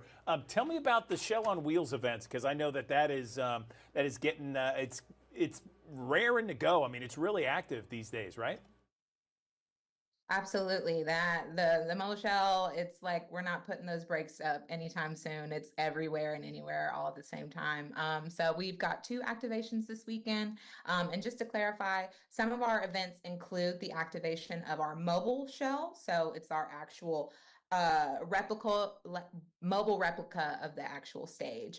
But then some of our events are mainly partnerships where we partner with local organizations such as the Museum of Science and History, or we partner with organizations like Carpenter Art Garden to empower their programming. But those activations this weekend, one includes the mobile shell and one does not. The one that does, we are a part of the Solon on the River series in partnership with the Memphis Slim House and Memphis River parks, but we're bringing the mobile shell downtown to Fourth Bluff Park. And Cameron Bethany, who is an amazing, talented friend of mine, he will be taking the stage show. Free entertainment. You can bring your lawn chairs, you can bring food, you can bring beverages, super family friendly. So definitely check that out. And then our other activation that doesn't include the mobile shell, that will be at the Memphis Museum of Science and History, otherwise known as MOSH. And we are part of their Laser Live concert series. I don't know if you've ever checked out the planetarium inside of the museum, but it's super cool that we get to be a part of this event where they bring out talent, local talent. The band is called Spiral Phonics, I believe. But you get to hear them play, watch them play, while you are also enjoying a laser light show that's happening right above you. It's super dynamic, very cool, just a really interesting thing to experience. I know I had never been to it, but I went a couple months ago, and it was just incredible. I'm not sure if a whole lot of people know about the planetarium there, but it's super active, just a very invigorating space. Yeah, I've heard about it. I haven't been, but I hear people rave about it, just like you did. So many Memphians know it as the Pink Palace, but yes, Mosh, the way so many people refer to it. Can we talk dates? Because is this all happening this weekend? Everything's happening this weekend. So we've got the Orion Free Concert Series happening Friday and Saturday. And then our mobile shell activations are also happening on Friday and Saturday. So we're going to be a little bit of everywhere this weekend. You just got to catch us where you can. Okay, and one more time, Shelby, the website where people can get all this information. Yeah, all of our information for not only our Orion Free Concert Series, but our Shell Yeah Benefit Series that's coming up soon, and all of our Shell on Wheels activations, wherever we're going to go. You can find all that information at overtonparkshell.org. And also, a lot of our programming, we need support from our community, not just donations, but actual volunteers that are going to be here making the magic happen for Memphians. So if any of you guys out there want to be a part of, spreading the love for Memphis music and building community at a very historic venue, feel free to reach out. We will not turn you away. The more people we have, the more magic we can create together. I love it, and so many people love it as well. I love Memphis. I love it when Shelby Smith comes on the digital desk. We love the Overton Park Concert Series and all the amazing events you guys organize. Thank you so much for letting us know, and have fun this weekend.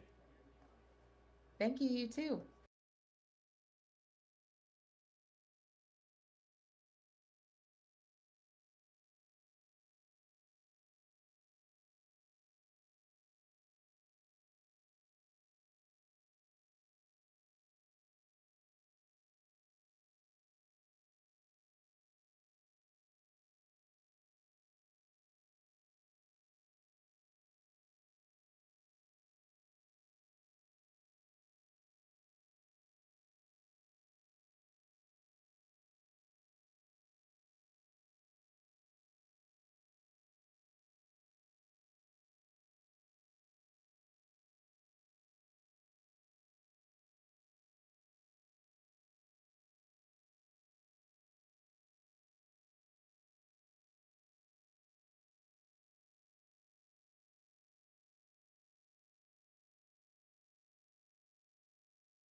Good morning. Welcome back to the Action News 5 Digital Desk. I'm Andrew Douglas, and I'm holding the latest edition, the September edition of Memphis Magazine, and it is chock full of all kinds of great stories, including the cover story here. The first bluff city many centuries before European settlers arrived, a community thrived here. Archaeology reveals the rich history of the first Americans in the Mid-South. Let's talk more about this edition with Anna Traverse, the CEO and editor-in-chief of Memphis Magazine, joining us on the digital desk.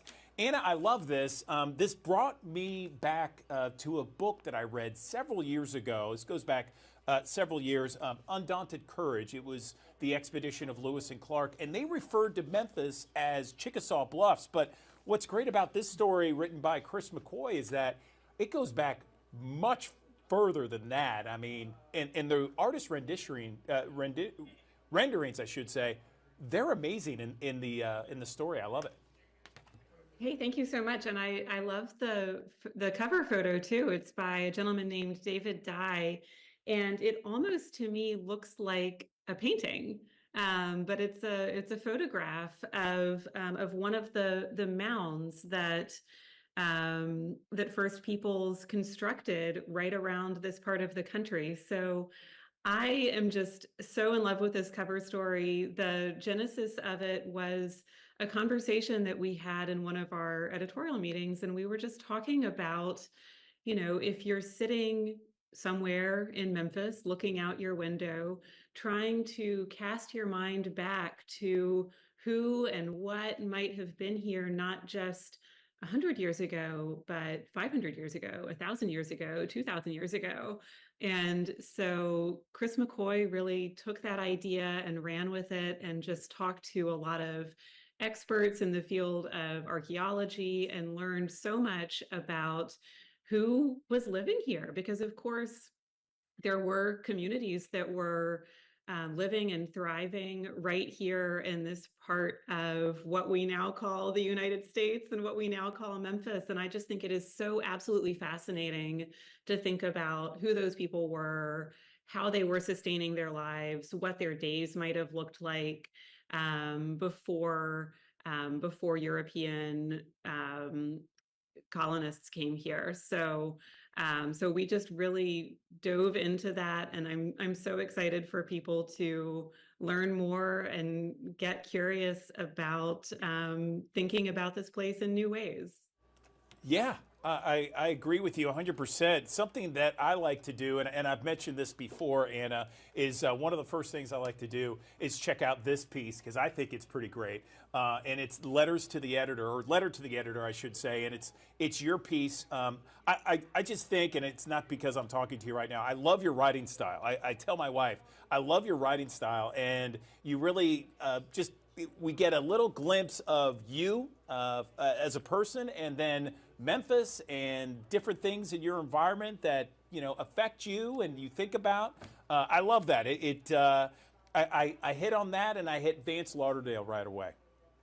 Oh, shucks. Thank you so much, Andrew. And I'll give you a little behind the scenes peek at this month's column. The title of it is from this poem by Elizabeth Bishop that I quote in the column. But that line, I did not mention this in the column, but it's actually tattooed on my arm.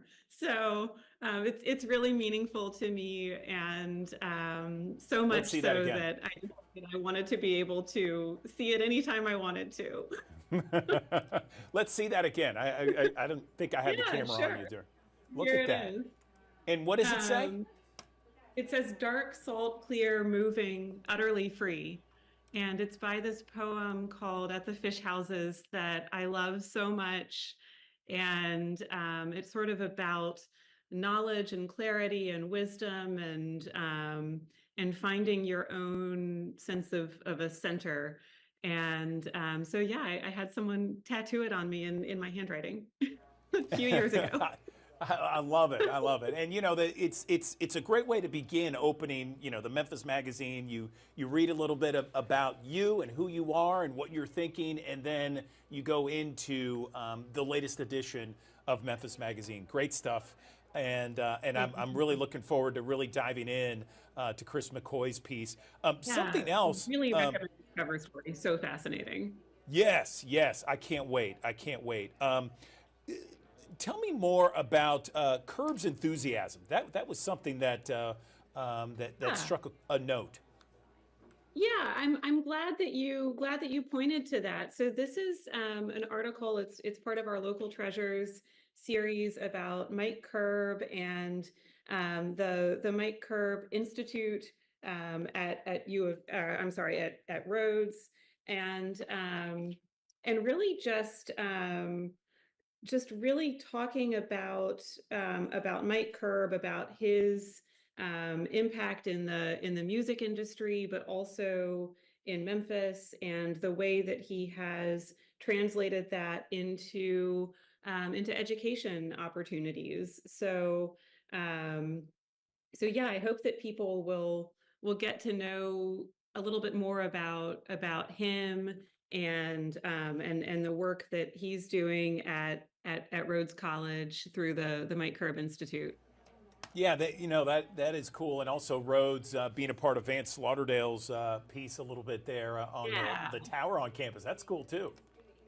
Yeah, my mother was a professor at Rhodes College for many years, and so of course I'm familiar with the Halliburton Tower. Her office was right next to it, but I have to be honest and say I never really knew why it was named for Richard Halliburton. So Vance Lauderdale gives us some background on that, and it's a slightly odd story because it turns out that Halliburton had no obvious connection to Rhodes College. He didn't go there, but just you'll find out more if you read it. But it's it's an interesting story, and he sounds like a fascinating guy. Yes, that's what we call in the industry a tease for people to read. Exactly. The article. So finally, one of my favorite places to go, especially on the weekends, Bog and Barley, and boy, they hit it out of the park each and every time I go there. Yeah. I mean, they're doing something completely different here. I love that they imported so much of the place from across the pond. I mean, who does that? So it looks and feels like an authentic pub in Scotland. I mean, with peat included, some peat moss that they've got hanging out over there. And yeah, I loved Bruce's piece about it, and he always each month takes us on a little cocktail journey to a different bar around town. So what I love is that he often will include sort of the setting and the conversations that he's having with the bartender and the story behind what they're putting in the glass. So you really kind of get a little bit more than just your average review. You kind of get a sense of the people and the stories behind it. Excellent. Anything else before we let you go? It's on newsstands now, memphismagazine.com as well. Yeah. What else can we mention? Absolutely. So, I mean, I always like to draw people's attention to the calendar. We always offer a really good list of what to do around town this month. I'll also shout out our, we call it 901 Health. It's our medical and health feature that we include on a regular basis. And for this month, actually, we got a first person account by Shara Clark, who's the editor of the Memphis Flyer. And Shara had a really traumatic break in her lower leg a number of months ago, and has spent time getting that treated, having a series of surgeries, doing physical therapy. So she really takes the reader through the process of getting her mobility back, getting her strength back, and we do feature these medical and health articles on a regular basis, but I just think they're so much more meaningful when there's a personal narrative behind them. So it sounds like a really painful and difficult journey, but she's getting so much better, and she talks about the doctors who have helped her get there. So I think that's a really meaningful and moving story as well. Yeah, I saw that. I'm looking forward to checking it out and reading everything. Anna Traverse, really appreciate you and your staff. I say it every time when you join us on the digital desk, but thank you for all that you do for Memphis and the Mid-South and for this month's Memphis Magazine. Appreciate it. Well, and Andrew, thank you for helping us to... Well, good morning. Welcome back to the Action News 5 Digital Desk. I'm Andrew Douglas. I want to show you the latest cover of La Prensa Latina, the largest bilingual newspaper in the Memphis area. And there it is, Canty Records previewing the concert that's happening at the Overton Park Shell September 19th. Thursday night, 7 o'clock. Going to bring some Latin flavor. Let's bring some Latin flavor to the Action News 5 digital desk with our friend Jairo Aguirre in a different location now, the Better Business Bureau. What's up there, Jairo? Good morning. Hey, yeah, I'm, just here hanging out with our friends at the Better Business Bureau. I had a morning meeting, but I said, hey, I don't want to miss it. I saw the podcast room that they had here, and I was like, hey, you know what? Let's do it here. I don't want to miss Andrew Douglas every Friday. This is what we do, Andrew. So wouldn't miss it for the world. I love it. I love it, Jairo. I appreciate the dedication. So let's talk about the cover here because, I love Overton Park Shell and what they do. In fact, we talk to them every week as well, and they were telling us about the lineup this fall, and it's amazing, including Canty Records. Tell me more. Yeah, so as you know, they Overton Shell, they excellent. They had a summer series, now they have a fall series. And Canty Records is a local record producer who's done a lot of things with a lot of artists. And this is kind of like his exhibit of all the different artists. So his deal is that he wants to have an immersive journey that transcends music and culture. So that's gonna be something that is gonna be amazing to see. I know I've talked to him personally, and he's told me he's got a lot to offer. So for everybody that's there, visually there's gonna be something amazing. Of course, with good Latin beats, they're gonna have janjo. So you'll have reggaeton. You'll have things from a little bit of rock with Área 58. So they're gonna have a lot of things. It's on September 19th. It starts at 7 p.m. So bring your lawn chairs. Make sure you bring some comfortable shoes because you're gonna be dancing all night long at Overton Shell. I love it. I love it. The Overton Park Shell is always in a great place to watch a free concert all fall long, all summer long, as you mentioned, Jairo. And again, this one is at 7 o'clock. It's a Thursday. It is September 19th, and it's going to be a really good time. And then this other one that you told us about is also at Overton Park, and this one is about the Metal Museum. It's a story that we've covered here, talking about this new era coming to the Memphis area. Tell me more. Exactly. So we wanted to inform, our Hispanic community and say, hey, well, Memphis is on the move, first of all. And I think we're seeing it. Overton Park is doing a lot of great things at the Shell. The zoo's doing a lot of also amazing things. Got to talk to them. But the Metal Museum, they have done an amazing job in putting this together, and it's gonna open in 2025. But it'll catapult the Metal Museum to being seen as the national leader in fine metal art. So we had the chance to go over there. We did some. I think the Mayor Paul Young was there, and it was. I'm just excited to see it. I've gone to the one downtown. Got to see amazing sculptures they have, activities.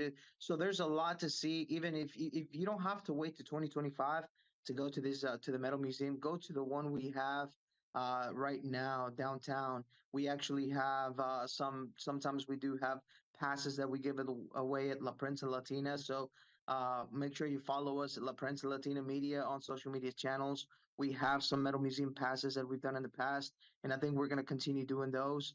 And so check those out. But for sure, 2025 over at the Overton area is going to be really, really amazing to see.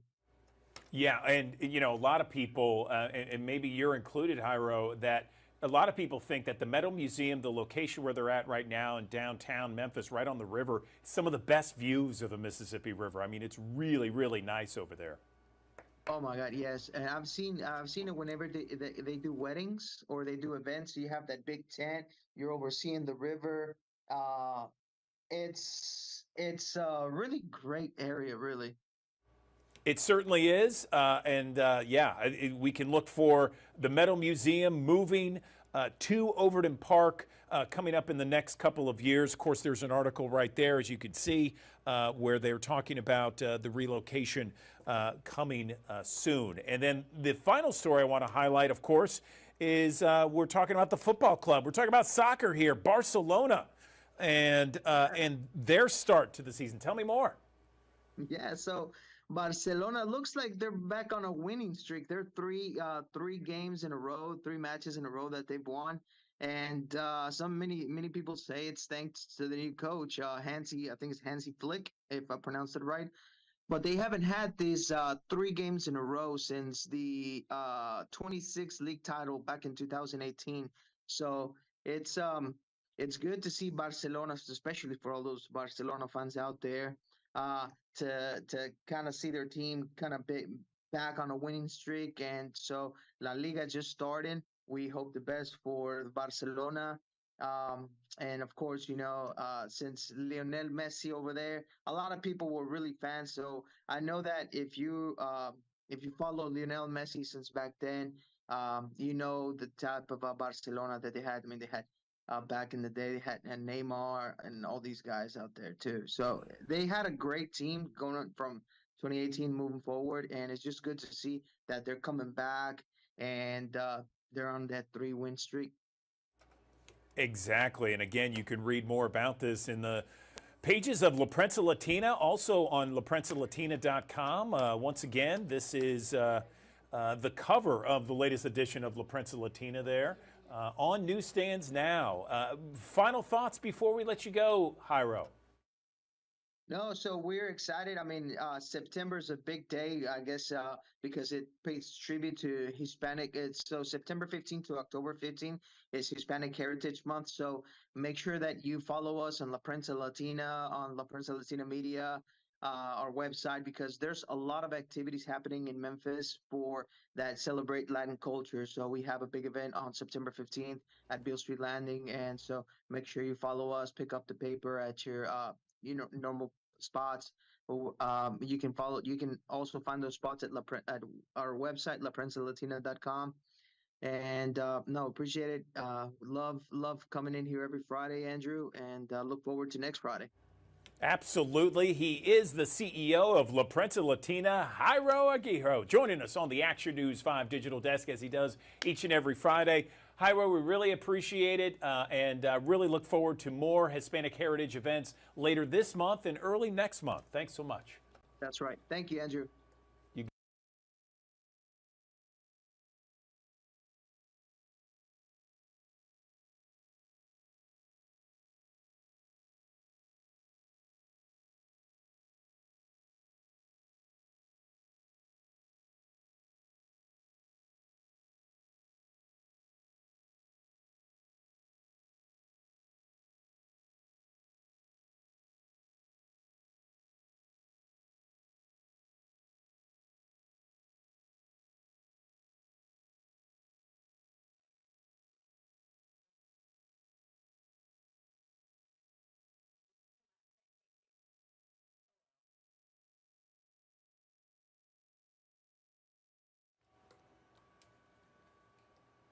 Another part.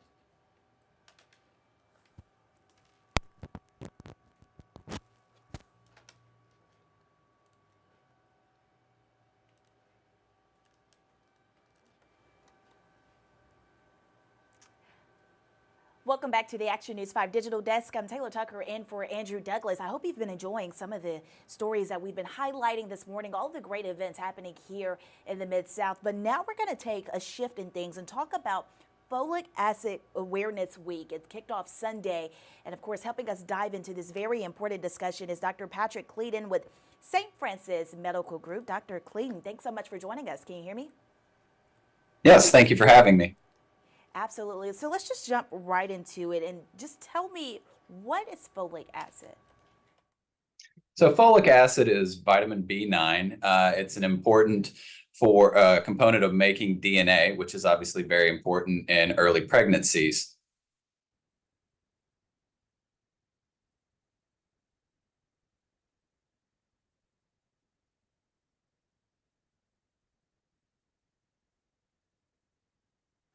Oh, I'm sorry. Could you hear me there? I think my mic was low. Can you hear me now? I can hear you now, yes. Okay, sorry about that. My mic was down. But I was asking, so let's talk about the overall health component here. How does it help us with our day-to-day basis? consuming? A day-to-day basis, it's important for, like I said, making DNA, and most importantly, that comes into play during an early pregnancy, and most importantly for helping prevent neural tube defects. And the neural tube is what develops into the brain and spinal cord.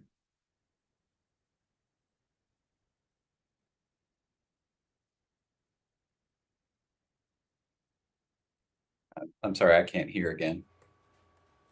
Hey, can you hear me now? I'm sorry, we're just having some difficulties with this audio here. I don't know what it is on a Monday, but I said for those watching this morning, what are some key components? I know this is a week where we talk about raising awareness. So what are some key components people should know who are watching today, especially women who have interest in getting pregnant?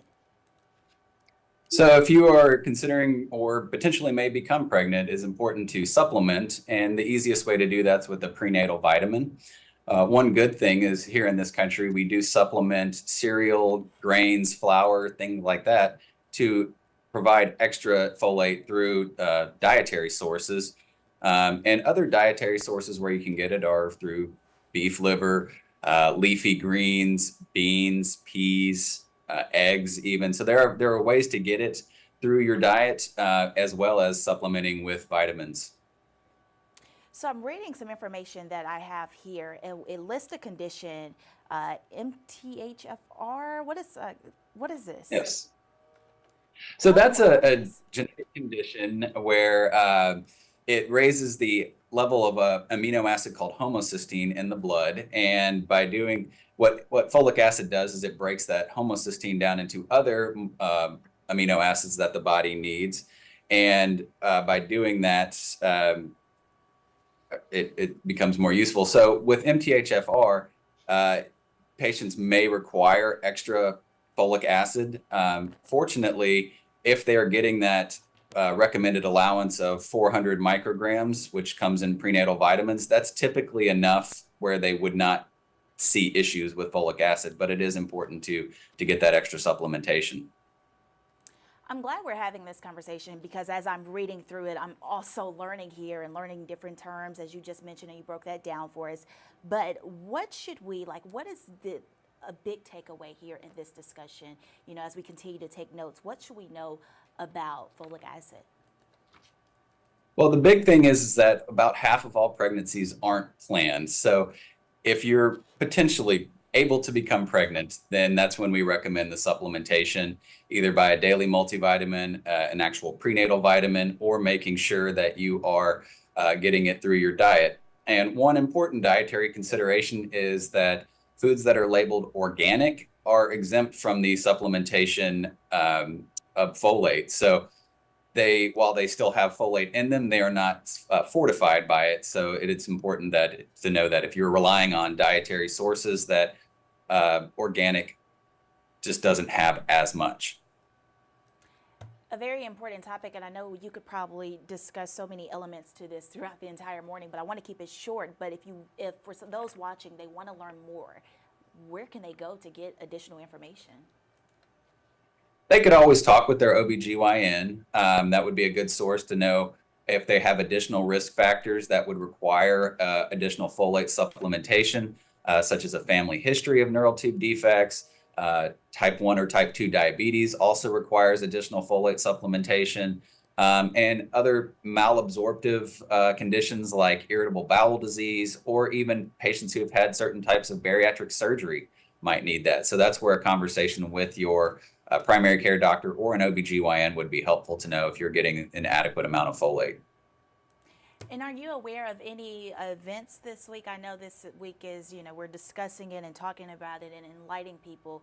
Can we go somewhere to learn more information as well?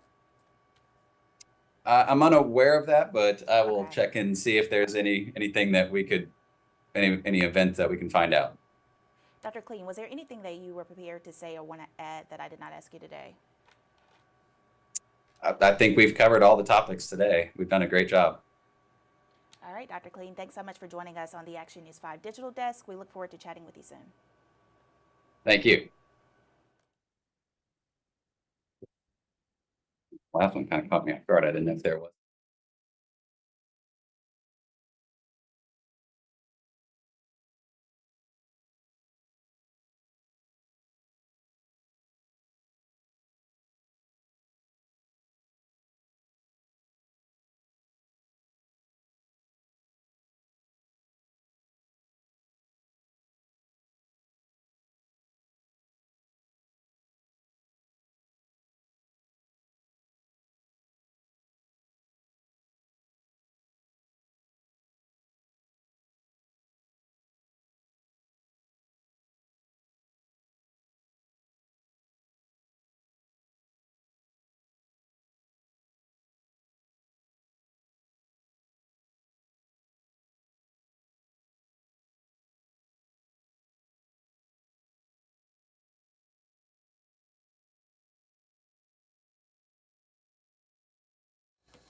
Good morning. Welcome back to the Action News 5 Digital Desk. I'm Andrew Douglas. Researchers estimate that genetics make up just 25% of the factors that determine how long we live. The other 75% can be contributed to a large part of making healthy lifestyle choices.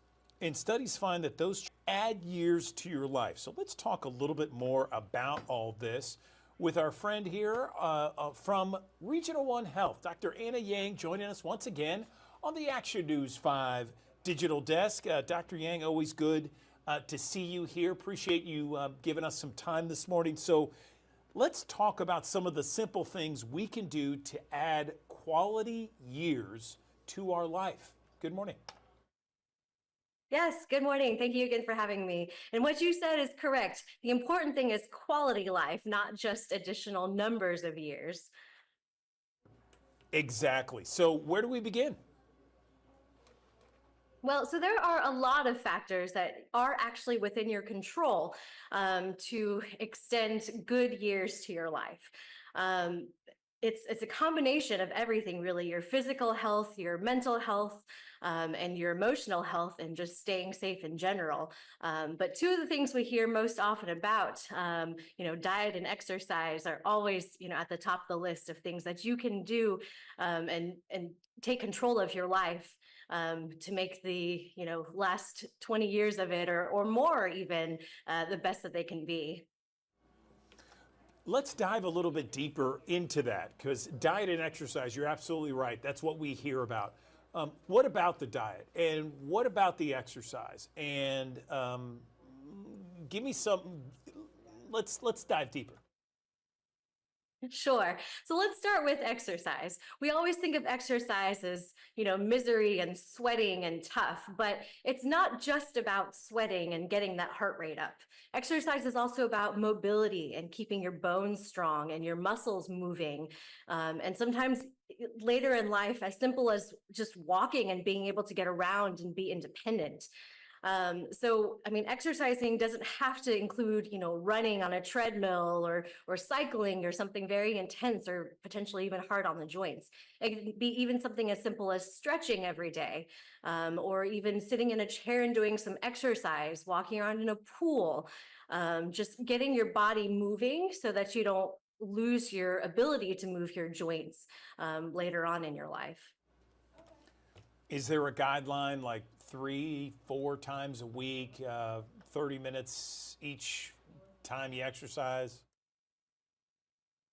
Well, there are general guidelines out there for, the average healthy adult. But if you're not already exercising, I would not start at those guidelines. I would definitely talk to your doctor and take it slow. Even if it's just, walking down the block, slowly for the first time, or just doing some simple, stretches exercises, and improving your range of motion and your flexibility. Start small. Depending on your medical problems and medical history, you may not be able to jump into things right away. It may be too much for your body and your joints and your heart. So just starting to do something and then gradually taking that up as you tolerate and as your doctor advises is what I would recommend doing if you're not already somebody who's exercising. What about the healthy diet? Can you give us some healthy diet tips? So year after year after year, it's the Mediterranean diet. That is the one that's most supported and backed by scientific research in, prolonging good years of life and decreasing cardiovascular disease and all sorts of things. And this Mediterranean diet is actually pretty simple. It's not necessarily what you would think of classically as, someone who eats in the Mediterranean necessarily. It's basically an emphasis on fresh fruits, fresh vegetables, lean proteins, and whole grains.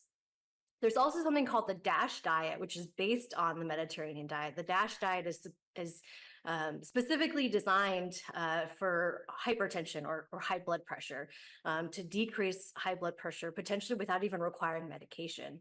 And the DASH diet is similar to the Mediterranean diet, but it's a little bit more structured in that, it gives you specific portions and serving sizes and that kind of thing.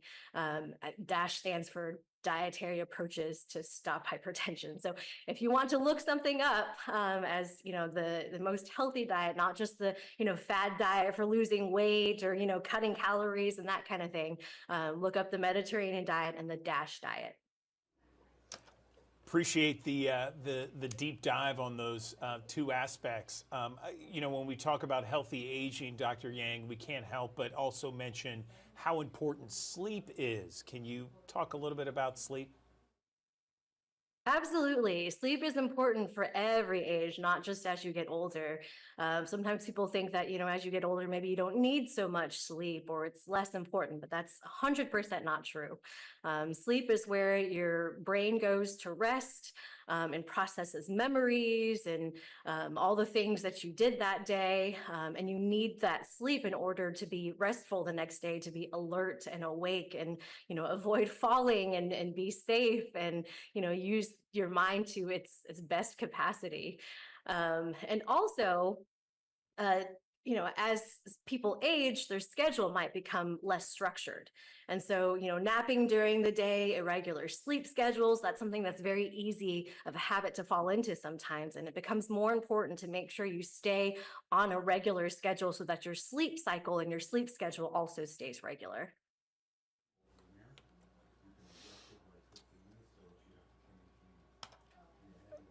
Sleep, we have food, we have exercise. What else? Well, your emotional health or your social health is also very important, not to mention your spiritual health. All of these things are things to remember too. Your body's not just a physical being, but you also have a mind that is very, very important. So staying connected with friends and family. As people age, a lot of people lose friends and family, and so it can be harder to stay in touch with people and get that sense of connection with others. And that can be really isolating and really tough.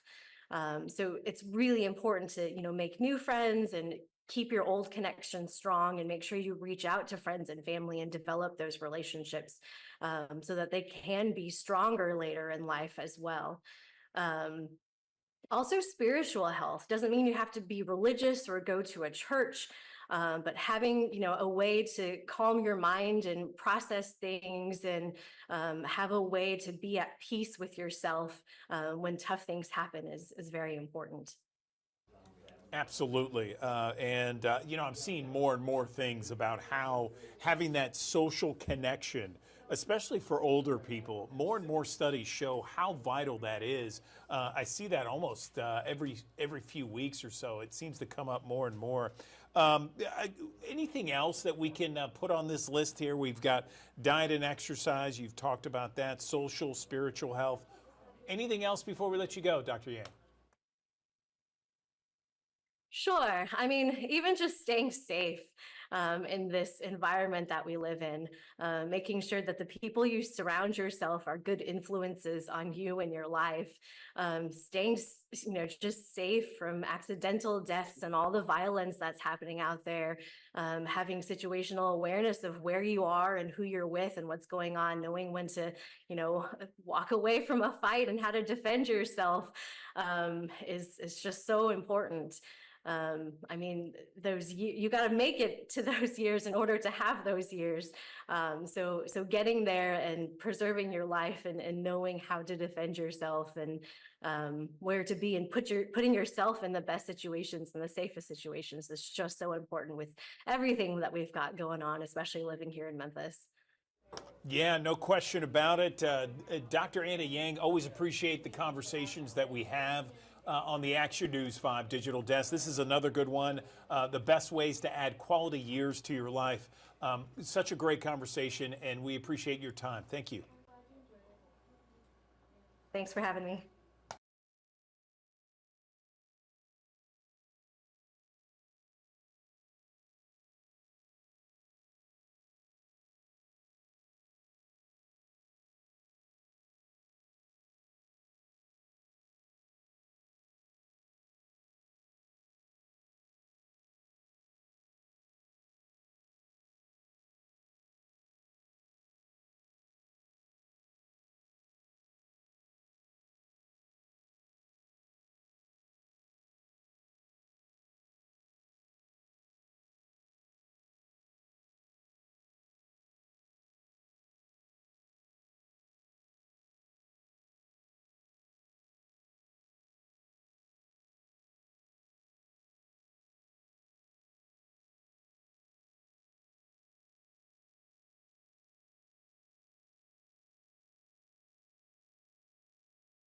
Good morning. Welcome back to the Action News 5 Digital Desk. I'm Andrew Douglas. Get this, more than 64 million Americans live with a disability, and most of them do not have the help of a service dog. Service dogs can do amazing things. It's really incredible how you can train them to pull wheelchairs, turn on light switches, open and close doors and drawers, pick up various items that have dropped, and plenty more. In fact, service dogs are more than just companions. They are essential partners in helping people navigate the world for so many. Many of them have disabilities. Let's bring in a couple of ladies here to talk more about the importance of service dogs and what they mean for our country. I'm joined now by Raquel White. She is with Corporate Affairs and Eukanuba. And then I have Paige Mazzioni.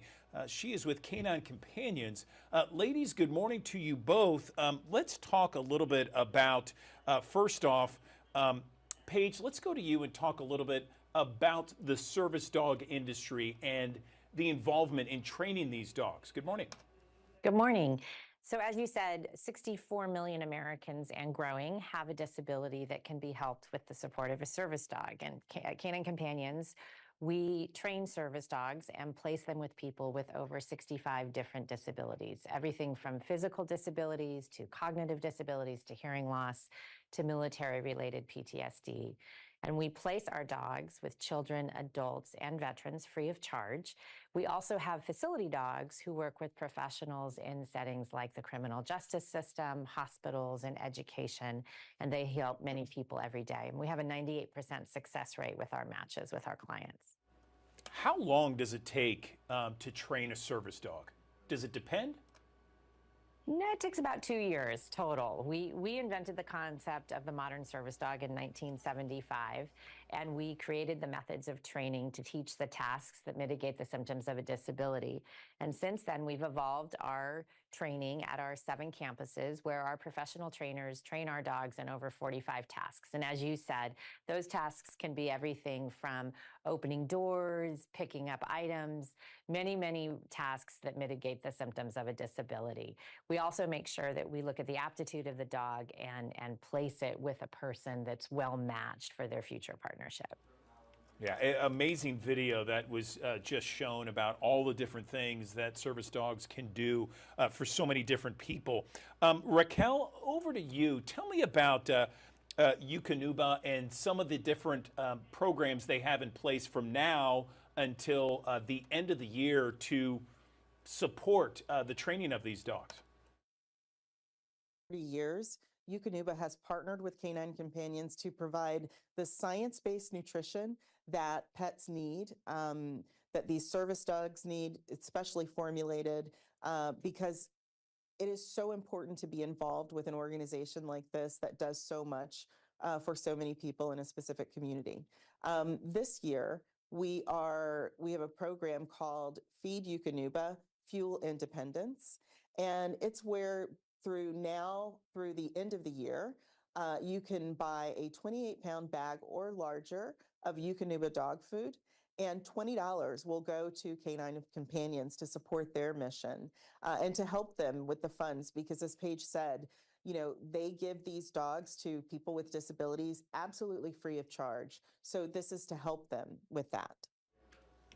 That's fantastic. You know, I love that. And Paige, is there a back order? I don't know how else to say it, but is there a greater demand for service dogs than there are service dogs? Absolutely. There is a huge demand, and we are constantly trying to grow to place more dogs with more people because that demand continues to grow. And we do have an instructor here who can show some of the tasks if you'd like to see it. Would love to see it. Let's see it. All right, Thorn. Thorn, get. Good job, buddy. Come on. Thorn, lap. Good job. Good. Give. Good job, buddy. Good. Off. Very nice. Good. That is fantastic. I love it. Live demonstration right here on the digital desk. Appreciate that, ladies. Raquel, if someone wants to be a part of this, perhaps donate to this campaign, even if they don't have a dog, how can they do that? You know, it's so important for people to get involved. So, like you said, to donate, Canine Companions is a 501c3 charity, and so any amount is welcomed and needed. You can also volunteer. They have a number of volunteer opportunities. You can volunteer to fundraise for them. You can even volunteer to become a puppy raiser, which I can't imagine anything better. Or like we mentioned, you can buy the Eukanuba food. So if you'd like to learn more, you can visit eukanuba.com/us/canine-companions. Excellent. And Paige, anything else before we let you go? I love who's sitting between you two right there. This is Jingle. Jingle loves to be loved and loves to love, as you can tell. So the dogs are great at performing tasks. They're also great at giving love. He's demonstrating. Well, ladies, listen, I appreciate it very much. Thank you for really kind of shedding a light on this issue and really giving us detailed information about it. We appreciate it. Thank you very much.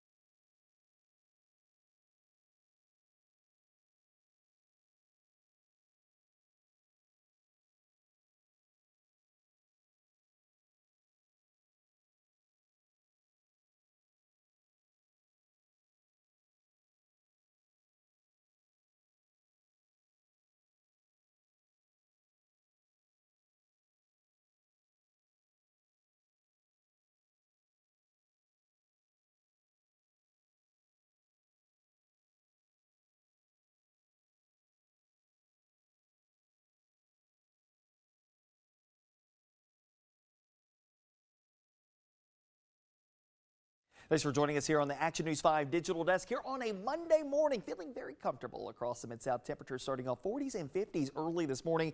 A nice ramp back up through the 70s, eventually 80s bound by the time we head towards the end of the day. Lots of clear skies outside of a couple of wispy clouds here and there. Northeasterly winds coming in around 5 to 10 miles per hour. What you need to know, though, some big changes are on the way. Warmer, summery days with highs close to 90 degrees returning by tomorrow and heading into your Wednesday. And a first alert to tropical downpours for the latter half of the week with heavy rain, gusty wind, and the potential for isolated strong storms. And that comes by way of what's happening in the Gulf of Mexico. In the meantime, the weather is quiet for you across the Mid-South. 40s and 50s early on to the middle 80s by this afternoon. A couple of passing clouds and a northeasterly wind coming in around 5 to 10 miles per hour. Switch those winds around a little bit to the south and east, and that will start to usher in a little bit more moisture.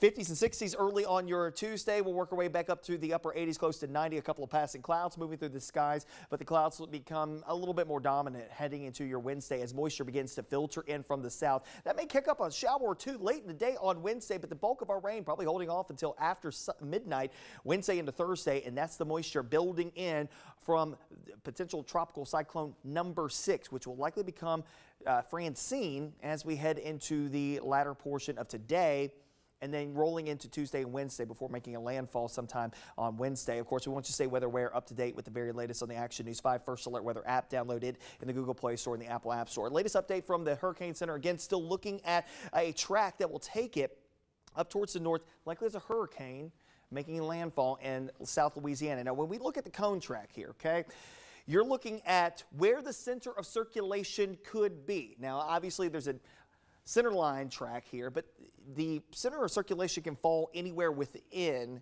that cone track. So that means that once it gets here to Memphis, the cone track could be as far west as Conway, Arkansas, or as far east as say Coleman, Alabama. And that is a large swath of area. And that will also have determining factors in what the impacts will look like. The farther west that this storm system will be, possibly the higher impacts for severe weather and heavy rainfall potential here in the city of Memphis. The farther east that it is, less of an impact from the main center low pressure. But it's all deadline center line is going to be right on top of us. If that's the case, then I think we're going to have just a hodgepodge of everything coming in our direction. Obviously, the storm will weaken as it makes its way onshore, likely somewhere between, say, Galveston Bay over past Vermilion Bay heading out towards just south of Houma, Louisiana, Thibodaux, and that area. Anywhere in that region is where the center of circulation will likely come across, a landfall, if you will. Then it comes up, basically tracking right up the Mississippi River, up I-55, and comes up towards Memphis. The question mark is beyond that is how far does it go north from Memphis? This is Friday morning, center of circulation basically on top of the city. And then by early Saturday morning, as it weekends, it's not terribly far to the north. It's only in southern Illinois. That is going to still have some impact for us here in the Mid-South. But I really think that our impacts, okay, again, center circulation Thursday morning, well to the south of us. Still far southwestern portions of Mississippi out towards Emmett and Wilkinson and Adams County, Mississippi, okay? That is about 150, 200 miles away, and we're going to be seeing impacts by that point in time. So we'll start to see impacts after midnight, Wednesday, Thursday all day, Friday night all night, Thursday night into Friday, and then Friday will be one of these days where we're going to see things start to change up as the low starts to pull a little farther to the north. At any rate, an elevated risk for impacts Thursday into Friday across the entire Action News 5 coverage area. Heavy rain, localized flooding a possibility, gusty breezes, and that isolated severe weather risk that will come along with it as well. As I mentioned, it's all going to be determined ultimately on the track of the low. The farther east that the track takes, the less of an impact that we would likely be. So again, if that low is closer to, say, I-65, that means that the weather of western Arkansas will be over the Mid-South at that point. If the low tracks closer to Little Rock, the impacts of Middle Tennessee and North Alabama will be over the Mid-South. Right now, it's just going to be rain, a lot of it, okay? So let's talk to a couple of sets of folks, mainly our farmers. I know we've been out there working for the last couple of days, weeks, trying to get things cut down, harvested. You got about 3 days before this heavy rainfall comes in here. And we're talking anywhere, mostly 3+ inches of rainfall over the course of about 48 to 60 hours. Most of this will happen on Thursday into Friday. So again, multiple inches, which we need, okay? Don't get me wrong. We do need the rainfall, and this will be beneficial, highly beneficial for us. But at the same rate, folks who are trying to get things done from the harvesting aspect, this will put a huge damper on that if you don't get it done here in at least the next 3 days. So you got 3 days to get things taken care of in the fields. Beyond that, the rain's coming, the wind's coming. So whatever, you know, we're probably going to have some gusty winds, 30, 40 miles per hour on Thursday and Friday. So those breezy conditions, laying down the crops as well. So that's another thing that's going to kind of play into all this. All to say that, again, these are going to be some pretty substantial impacts across the area. They can change, will likely change.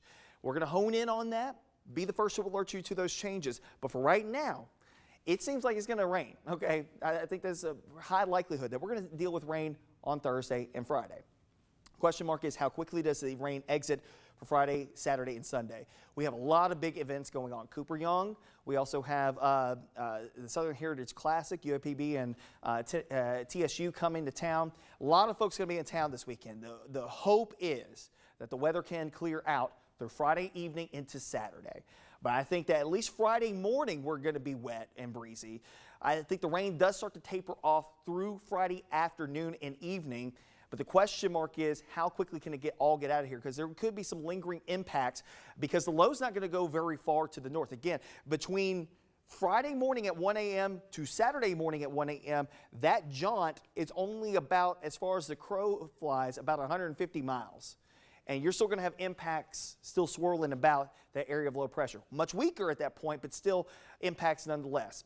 So we want you to be weather aware, up to date, and of course, changes are likely to come. And of course, one way to stay up to date right here on the Action News 5 digital desk, the Action News 5 First Alert Weather app, and actionnews5.com will keep you abreast of all the changes. In the meantime, enjoy the nice weather where we have it, okay?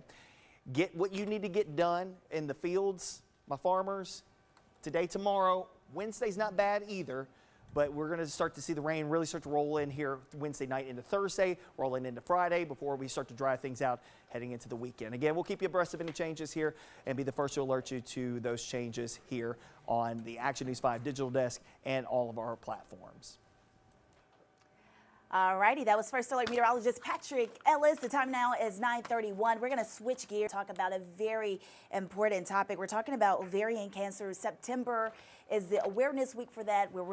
I should say month, where we're going to spend that month discussing everything you need to know as far as detecting those early signs and just learning everything about that disease. And joining me now is Dr. John Shurji. Doctor, did I get that right? I know we have the pronouncer here. How do you pronounce that last name? Shurji. Shurji, got it right. Thank you so much for joining us on the digital desk. How are you? I'm terrific. Thank you for inviting me. No, thanks for stopping by. I know you were standing by, so let's just jump right into it. Let's talk about warning signs. That's the biggest thing here. What can you tell us? What should we look out for? The important warning signs are the 4 classic symptoms, and that has to do, if you think about ovarian cancer as an ovary the size of a pumpkin and producing about a gallon of fluid, you can easily understand that the 4 symptoms are pelvic pains and bladder dysfunction, as well as bloating and your stomach feeling squished all the time, and not having any appetite. And so the point is, most patients have these symptoms for a long time, and the doctors just don't pay enough attention to it. Yeah, so how serious, I mean, this does sound serious, but how serious can this disease be? Well, it's usually detected at advanced stage 3 or 4, which means that a combination of surgery and chemotherapy is required, but most people will relapse and succumb to the disease. Oh, wow. So I'm really glad that we're having this conversation then, because it sounds like the earlier you know, or the more you actually spend time detecting, you can potentially save your life. Is that true? Yeah, I think there's a lot of truth to that. I use the example of Barack Obama, President Obama's mother, who went from doctor to doctor for months and was not diagnosed until it was too late. So please, a woman needs to advocate for herself. Absolutely, doctor. So let's talk about who's most at risk for getting this disease. The 2 risk factors have to do with genetics. So if somebody in the family has had ovarian cancer or has had breast cancer before the menopause, that is something to bring to your doctor's attention. And secondly is any type of pelvic inflammation in the abdomen will increase the risk over time. So doctor, so tell me this, I mean, I have a line of questions to ask you, but those at home who are watching and they really want to learn more, they want to know, like, what is the main takeaway here? Like, what should they know or what should they do today? The number one thing I would say is listen to your body. Most women know that something is wrong, and they don't get a doctor that listens intently. They need to have a pelvic exam, which is like a pap smear exam, and that usually can lead to the diagnosis a lot earlier, the sooner that's done. Let's talk treatment. Tell me a little bit about the treatment options here. How do you treat ovarian cancer? The treatment has had some pretty significant advances lately. The initial treatment is usually a combination of surgery and chemotherapy, and there's different ways that is sequenced. But one of the real renaissance points in ovarian cancer treatment has to do with a genetic screen, and up to half of women that are diagnosed will have a genetic test that's positive, and that leads to really novel treatments that can lead to more than a 50-60% chance of being cured. Doctor, it's conversations like these that are so important, because this is how you learn more. I love that you mentioned, you know your body, but you also want to be aware of all the information that is out there, what you can do to prevent, what you can do to treat. What else were you prepared to say or you want to add to this conversation that I haven't asked you so far? Well, one of the interesting points that's come out lately is within the last 10 years, it's increasingly obvious that the cancer actually doesn't start in the ovary, as far as we can tell. It starts, and so that's a real game changer as far as getting your head around ovarian cancer. And the second point I would make is that the number of women diagnosed has gone down over the last 5 years by 15%. And that is because, number one, more women are at risk being identified. And number two, the fallopian tubes are being removed when a woman has a quote unquote tubal ligation. Wow. So let's talk about the survival rate for women who are diagnosed with this cancer. I know you kind of touched on some of the, things are going down. What can you add to that? The rates, I should The say. survival rate historically was pretty dismal. If you were diagnosed, it was generally stage 3 and 4, and the survival rate was about 10% at 5 years, and fewer than that were being cured long term. However, now that up to half have a genetic mutation that's identified, we can add what's called a PARP inhibitor, but it's a fancy oral drug that is used at the end of treatment. And what that seems to do is kill off these microscopic cancer cells that were otherwise lingering, and is leading to much more of a cure rate in the 50 to 60% range. Doctor, I know you could talk about this subject all day long. There's so much information. For those who are interested in learning more, where can they go online, or where should they go in general to learn more? American Cancer Society is one location that has a lot of helpful information. The National Cancer Institute is another. And there's what's called the NCCN, but it's the guidelines that we all pay attention to, and we're at the University of Tennessee, we're part of that. So there's a lot of good websites out there to get yourself informed. All right, doctor, was there anything else that you would like to add before we wrap up this interview?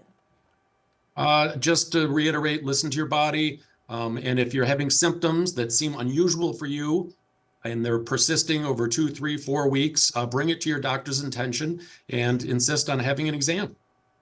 All right, Dr. John Surgery, thank you so much for stopping by the Action News 5 Digital Desk. We look forward to chatting with you again. I'll see you. Thank you so much.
Good morning. Welcome back to the Action News 5 Digital Desk. I'm Andrew Douglas. There has been some new research that has recently been documented with the Alzheimer's Association. And this research covers 3 different areas, everything from blood tests to GLP-1, which is Ozempic, those sort of things, and processed red meat. And this research is, as I mentioned, recent, and it is something that really gives us more of an idea of maybe the factors involved with dementia and Alzheimer's. Let's bring in someone with the Alzheimer's Association. Amy French is a research champion and senior program manager with the Alzheimer's Association. She's joining us now on the digital desk. Amy, good to see you. Thank you for joining us. Let's talk a little bit about this recent research and what, from your perspective, you see as the most valuable aspects to it. Good morning. Good morning. And thank you so much for having us on to talk about these important developments. And my role with the association is to bring this information to the living rooms, to have the honor and the privilege to attend so many of these scientific convenings like the Alzheimer's Association International Conference that I just came from, and learn about what's happening in the field and bringing it to the living rooms of the yous and me's of the world. So the blood test.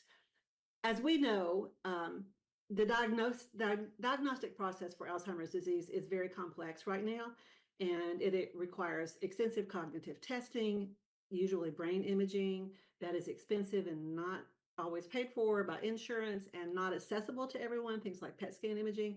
So a blood test that is now FDA approved as of this month will bring that capability of the primary care physician to do a preliminary blood test screening that will show at about a 90% accuracy rate the presence in the blood of what's called biomarkers or indicators that the disease process is happening in the brain.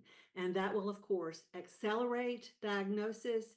It will eliminate the burden that is currently on specialists like neurologists and gerontologists who often have to do that preliminary screening. With that screening being done in advance, we know that there's a desert of specialists like neurologists and cardiologists. So it would take the burden off of them and enable primary care physicians to accelerate diagnosis and move forward with that. So that's very exciting and really groundbreaking news in the disease process. It sounds like it. So, Amy, just so we're clear, I just wanted to ask you, so if someone, for example, we have thousands of people that watch us here on the digital desk, if someone were to go and maybe get a physical, okay, and they draw blood, is this blood test that you mentioned is FDA approved, could they say with that blood test, okay, look, you're only 35 or 45, but you have biomarkers that suggest that you could have dementia or Alzheimer's later in life? Is that how it works? The long and short of it is yes. That test is not widely used yet. Obviously, it was just approved and made available, so it is not widely used. But that is what we envision for the very near future. For it to be a predictive test. As we know, the disease process for most chronic progressive diseases, be it kidney disease, heart disease, diabetes, and Alzheimer's disease, the disease process begins long before symptoms become obvious. And if you wait until symptoms are obvious, then the ability to manage that disease is greatly reduced. So yes, as a diagnostic tool, not yet widely used, again, just made available, but that is a very realistic and strong expectation. Yeah, I would think that anyone who has an opportunity to get this kind of test, to get it as soon as possible, because then the earlier you get it and the more that you have biomarkers, and the earlier, that means the earlier you can do things to stave off the dementia and Alzheimer's and do things to really kind of combat against some of the ugliness that we see of that disease. Is that right? That's true. And to be very clear, we do not have at this point in the research game, we don't have the ability to stop the disease entirely. We don't have the ability to prevent the disease entirely. Again, this is true of many chronic progressive illnesses as well. It doesn't make it acceptable, but it doesn't make Alzheimer's an exception in that regard. So what we really are looking at, as again, I keep saying it, with chronic progressive diseases, is lifestyle interventions that really can make a difference in our risk factors for developing things like Alzheimer's and other chronic diseases. And by that, I mean things like one of the studies that I think you wanted to talk about today was the study about processed red meat. And that study backs up 100% the idea through a study that was done for over 130,000 healthcare professionals over the course of 40 years. So this is not just some fly-by-night study that goes, oh yeah, that's probably true. It is evidence-based research that shows that the consumption of 2 to 3 portions of something like bacon, or I hate to hate on bacon because everybody loves bacon, but 2 to 3 portions a week increases your risk of cognitive decline by 14%. That's a pretty significant percentage, and especially in regard to something that we do have control over and we can change. That doesn't mean you have to give up bacon forever. Maybe 2 or 3 times a month, it's fine. It's probably not going to hurt you. And also the good news is that unprocessed red meats, like just your normal healthy meat that you buy that's not full of nitrites and preservatives and sodium, it doesn't seem to have any factor at this point in time on your risk.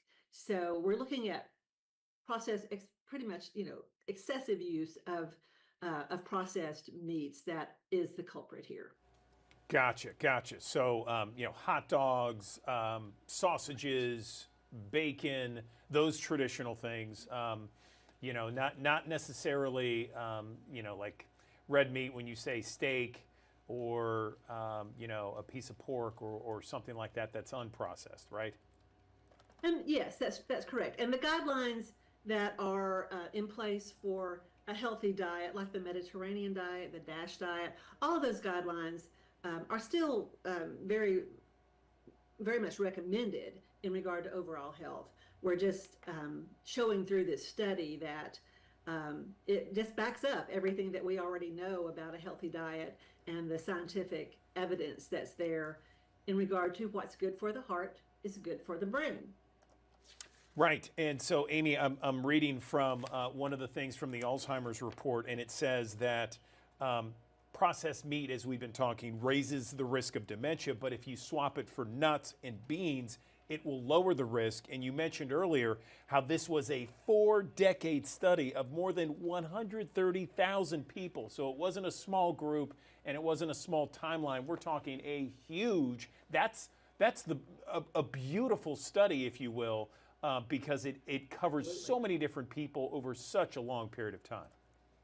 Yeah, and it really gives us irrefutable evidence that, again, has been backed up time and time again. There are subsequent studies that are being funded by the Alzheimer's Association, even as we speak, to hone it down and get a better understanding of the impact of things like the processed meats and other dietary factors that we know from past evidence are not healthy, understanding better why exactly it is that these particular things like the nitrites, like the high sodium, do increase our risk. Understanding why the risk is increased can help us understand how to better reduce that risk and mitigate that risk, not just through the elimination or the significant reduction of those products, but also in regard to research in general, understanding the disease better. Okay, and Amy, finally, I want to go to the third aspect, and this was the GLP-1. So this is things like Wegovy, Ozempic, and how it may protect against dementia. Explain the results coming out of this. Yeah, so those studies indicate that the weight loss drugs may have a protective quality for the brain. We also know that those drugs really haven't been on the market for a long time, so we haven't had the opportunity to do really longitudinal studies. But preliminary indicators indicate that there's a very good possibility that there is some protective quality. Now, that doesn't mean that those medications are going to now be the norm for a person who has Alzheimer's to go on those medications. That's not what the takeaway is. The takeaway is that it's yet another avenue of hope, yet another avenue that is being explored. We know that the relationship between what creates risk factors for diabetes and other metabolic diseases are also risk factors for Alzheimer's disease. So knowing that medications that can help mitigate those metabolic type disorders might be indicated in also mitigating Alzheimer's risk and Alzheimer's progression is very encouraging and very significant. Isn't it wonderful when a medication comes on the market that's just not a one-trick pony, that it has a lot of other benefits as well? No, I'm very encouraged by these recent breakthroughs. I think I may have mentioned it to you and perhaps some of your colleagues that my dad has Alzheimer's, and so we go through it as a family together. And I do a lot of things with the Alzheimer's Association and I love learning about these breakthroughs because it's so valuable for so many people out there. Where can our audience look at some of these breakthroughs and kind of read for themselves? Is there a place online? Oh, I'm so glad you asked. Of course there is. Our website is your absolute go-to. It's alz.org, alz.org, that simple. We also have a toll-free helpline at 1-800-272-3900, and I hope that you'll flash that on the screen for us. Both are great resources. I encourage people, especially if you're overwhelmed as a caregiver, and as a caregiver yourself, this is the norm to feel overwhelmed as a caregiver. Sometimes going to the Google net, as they say, can be really scary and intimidating and overwhelming. Even our website, which is 100% evidence-based, if you see it on the Alzheimer's Association website, you know that it's true. You know that it's not a fly-by-night study, a scheme to get you to buy a product or whatever. You know it's legit. So our toll-free number is a great resource too that I think is drastically underutilized. You can ask a question about anything. You can ask a question about what we just talked about today, about the blood test, about whether Ozempic is going to help reduce your risk. It doesn't have to be a deep, intense question. It can be anything you need and want to know about Alzheimer's disease. We are in the business of education and support, along with, of course, funding the research and even providing research studies as well. That's our business. It's what we do. We are here to help. We are here to help in whatever way we can. And that means one-on-one. If it's a one-on-one conversation with our helpline, and it helps even one small bit in helping you understand your risk, mitigating your risk, or understand your role as a caregiver and how to best provide care for your loved one. All those things are so important, and that's why we're here. And we want people to help us do our job. We want to have people that we can serve. Amy French, we really appreciate this conversation. Thank you so much for letting us know about these recent breakthroughs, valuable information that people can check out at alz.org. Thank you for your time. Thank you.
Welcome back to the Action News 5 Digital Desk. I'm Andrew Douglas. The use of illegal vapes is still very much a serious problem, especially when it comes to kids in high school. We're talking about teens, adolescents.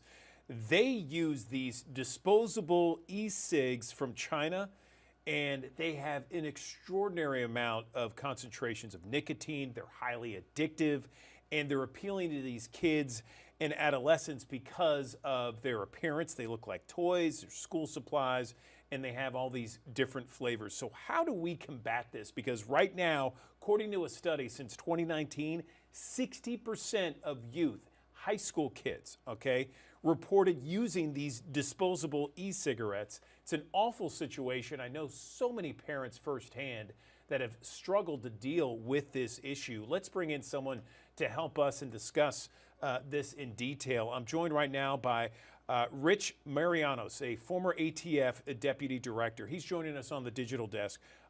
Rich, thanks so much for joining us. Let's talk about this problem first off. Let's just kind of outline the problem, how pervasive it is, and how much of an epidemic it is. Good morning. Thank you so much for having me. Good morning. Let's just go with the statistics of what you said earlier. If 6 out of 10 kids are using it right now, it is a huge problem, especially right now with a new school year. We've seen in the last 5 years a 2,000% increase among young adults that are addicted to these vape products, and now they're going to be going into schools. Almost zombies is what I say. So addictive, with products like Tyson's Heavyweight 1000 Puff Mango Cherry version, not manufactured by industry, manufactured by Chinese organized crime. But this addiction creates a disruption which affects our school system, our parental duties, school resource officers, our administrators. And if we don't grab a hold of Chinese organized crime that's involved in this, the problem will just become more and more severe every day going into this year. How are these kids, because, you know, I mean, both my kids are in college and they were in high school, and they would tell me certain bathrooms in the high school where these kids would vape and you know, have these flavors, cotton candy, creme brulee, that sort of thing. How do these kids, first off, get these products? Are they being sold everywhere? And why isn't there a crackdown on this kind of thing? Well, let's start first. How are they getting it? A lot of it is through the websites and social media, or illicit vape shops that are selling it directly to the kids that aren't paying attention to the laws. They're not paying attention to regulations, and they're actually putting out poison, unregulated Chinese poison, to our children. What we need to be cognizant of and understand that this is our #1 threat of national security. It's another vehicle for Chinese organized crime to come in, make more money on the backs of America, and go after our greatest resource, which is our children. So bad, Rich.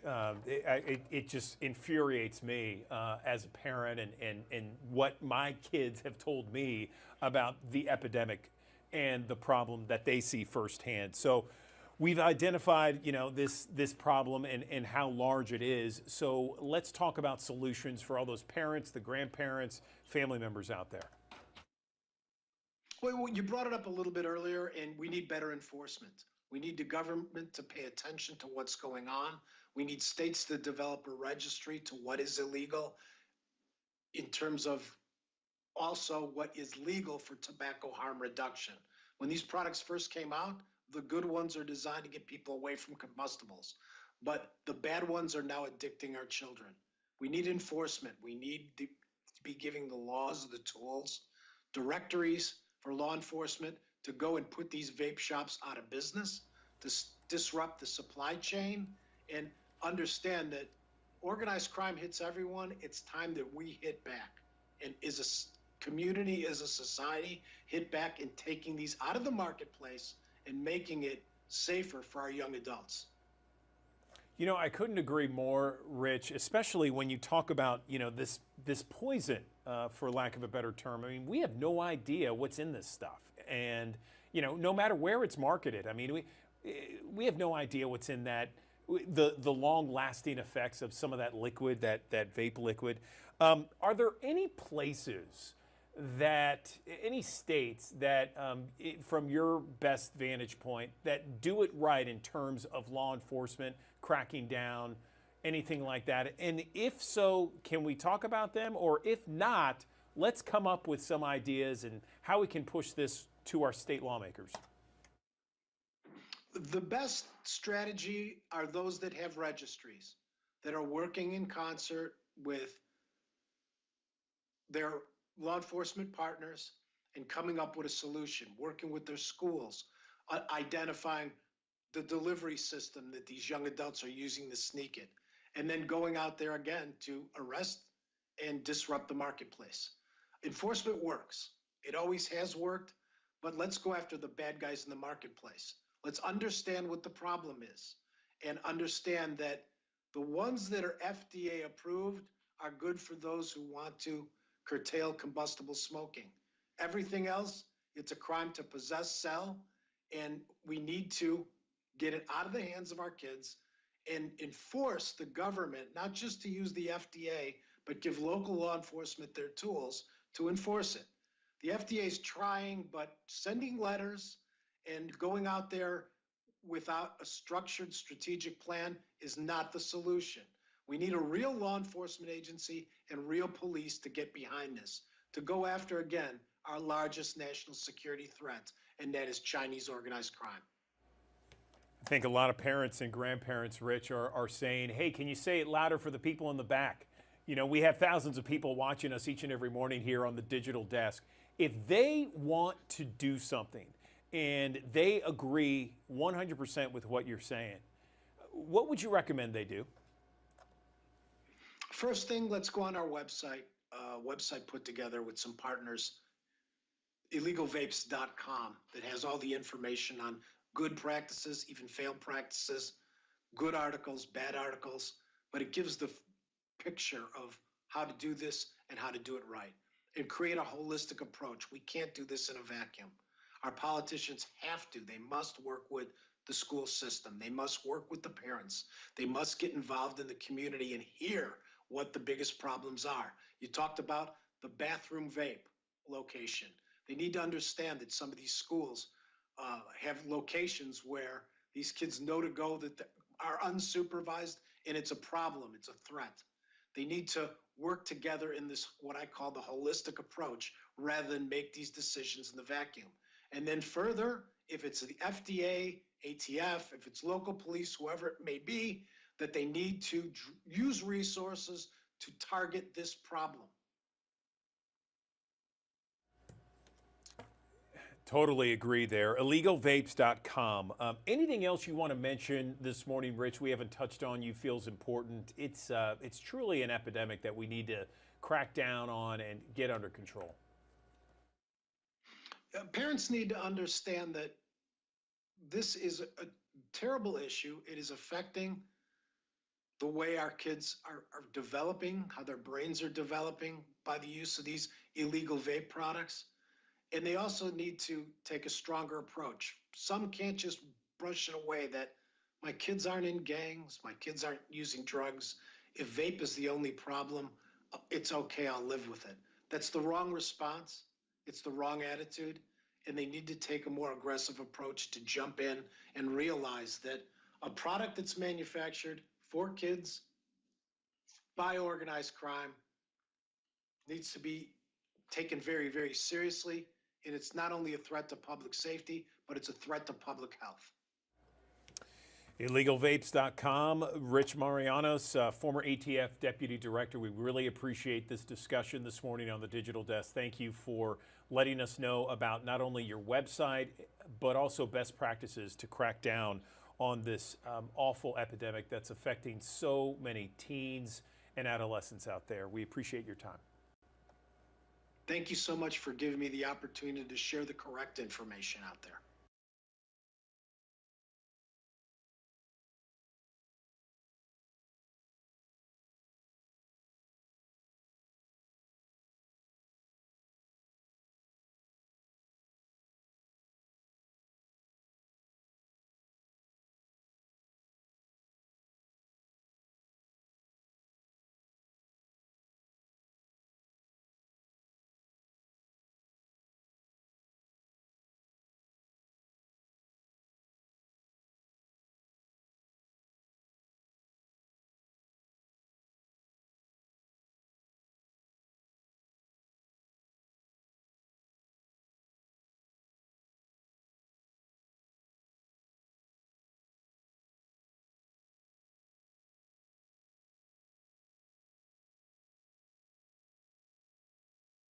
Thanks for joining us here on the Action News 5 Digital Desk here on a Monday morning. Feeling very comfortable across the Mid-South. Temperatures starting off 40s and 50s early this morning.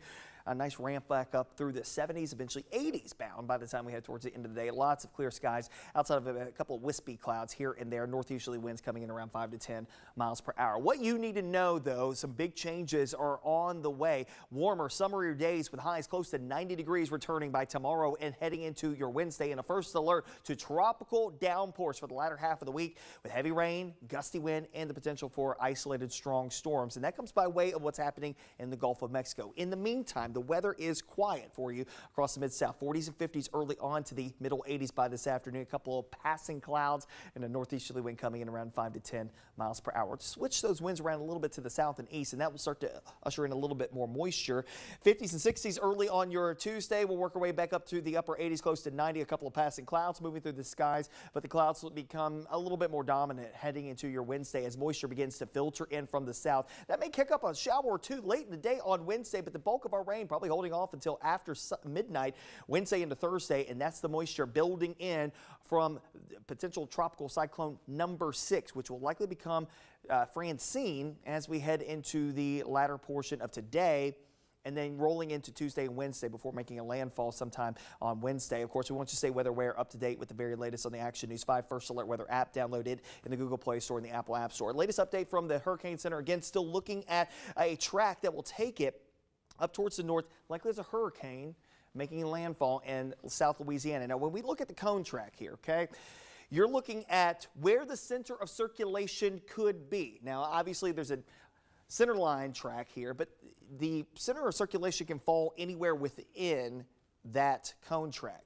So that means that once it gets here to Memphis, the cone track could be as far west as Conway, Arkansas, or as far east as say, Coleman, Alabama. And that is a large swath of area. And that will also have determining factors in what the impacts will look like. The farther west that this storm system will be, possibly the higher impacts for severe weather and heavy rainfall potential here in the city of Memphis. The farther east that it is, less of an impact from the main center low pressure, but it's all going to be determined ultimately on the track. Right now, deadline center line is going to be right on top of us. If that's the case, then I think we're going to have just a hodgepodge of everything coming in a direction. Obviously, the storm will weaken as it makes its way onshore, likely somewhere between, say, Galveston Bay over past Vermilion Bay, heading out towards just south of Houma, Louisiana, Thibodaux, and that area. Anywhere in that region is where the center of circulation will likely come across, a landfall, if you will. Then it comes up, basically tracking right up the Mississippi River, up I-55, and comes up towards Memphis. The question mark is beyond that is how far does it go north from Memphis? This is Friday morning, center circulation basically on top of the city. And then by early Saturday morning, as it weekends, it's not terribly far to the north. It's only in southern Illinois. That is going to still have some impact for us here in the Mid-South. But I really think that our impacts, okay, again, center circulation Thursday morning well to the south of us, still far southwestern portions of Mississippi out towards Emmett and Wilkinson and Adams County, Mississippi, okay?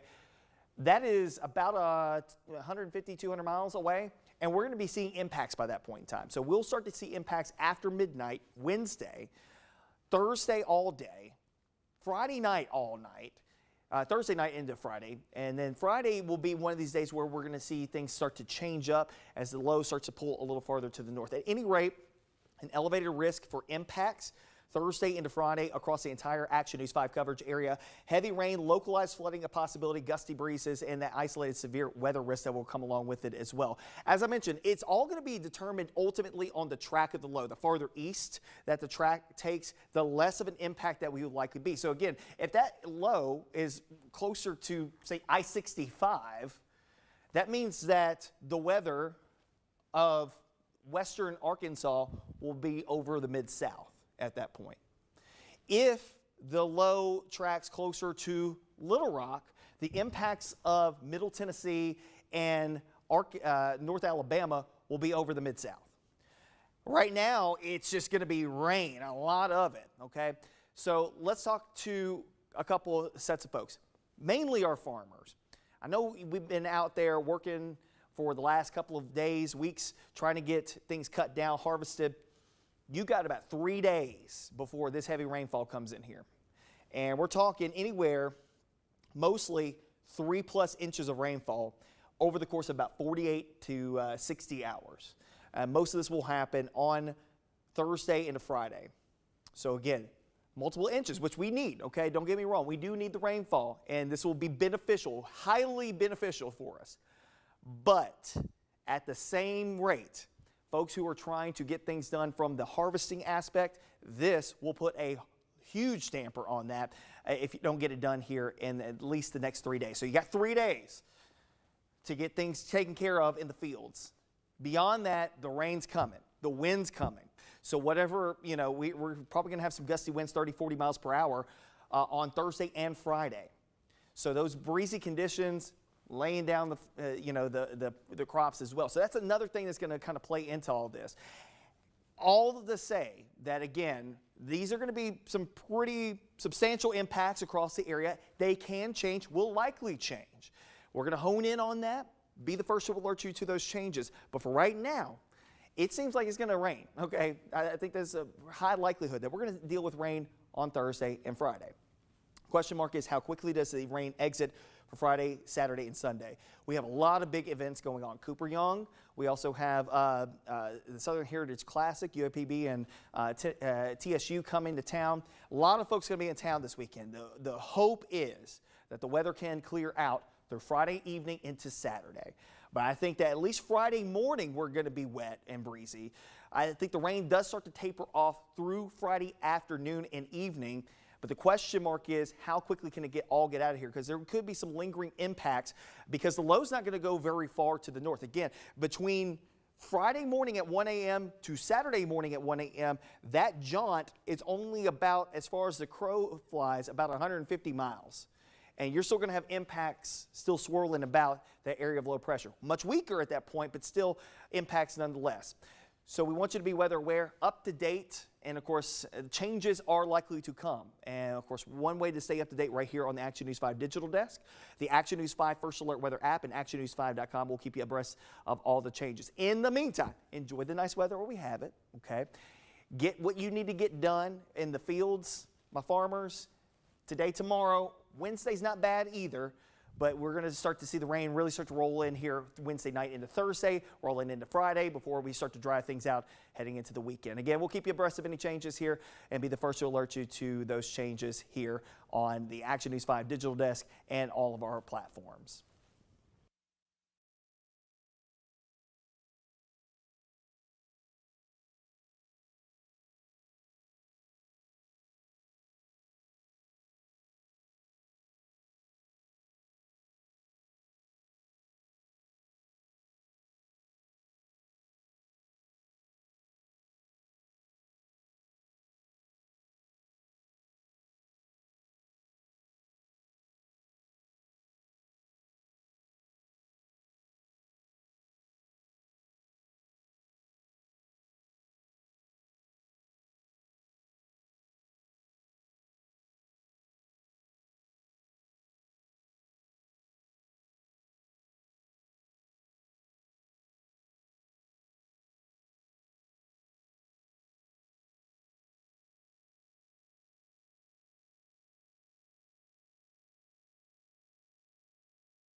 Good morning. Welcome back to the Action News 5 digital desk. I'm Andrew Douglas. I want to talk about Wounded Warrior Project right now. They partner with organizations all across the country to expand reach and enhance programs, improve advocacy efforts for post 9/11 injured veterans and their families. And in return, the organization provides companies with a way to support their communities, involve employees, make an impact in the lives of the wounded, the ill, and the injured veterans.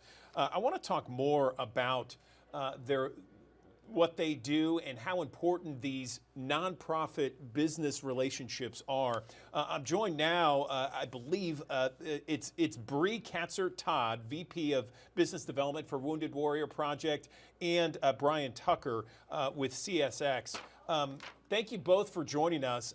Bree, over to you. Tell us about some of the programs and services offered to veterans through Wounded Warrior Project, and how do these corporate sponsorships and partnerships really help make these services possible? Good morning.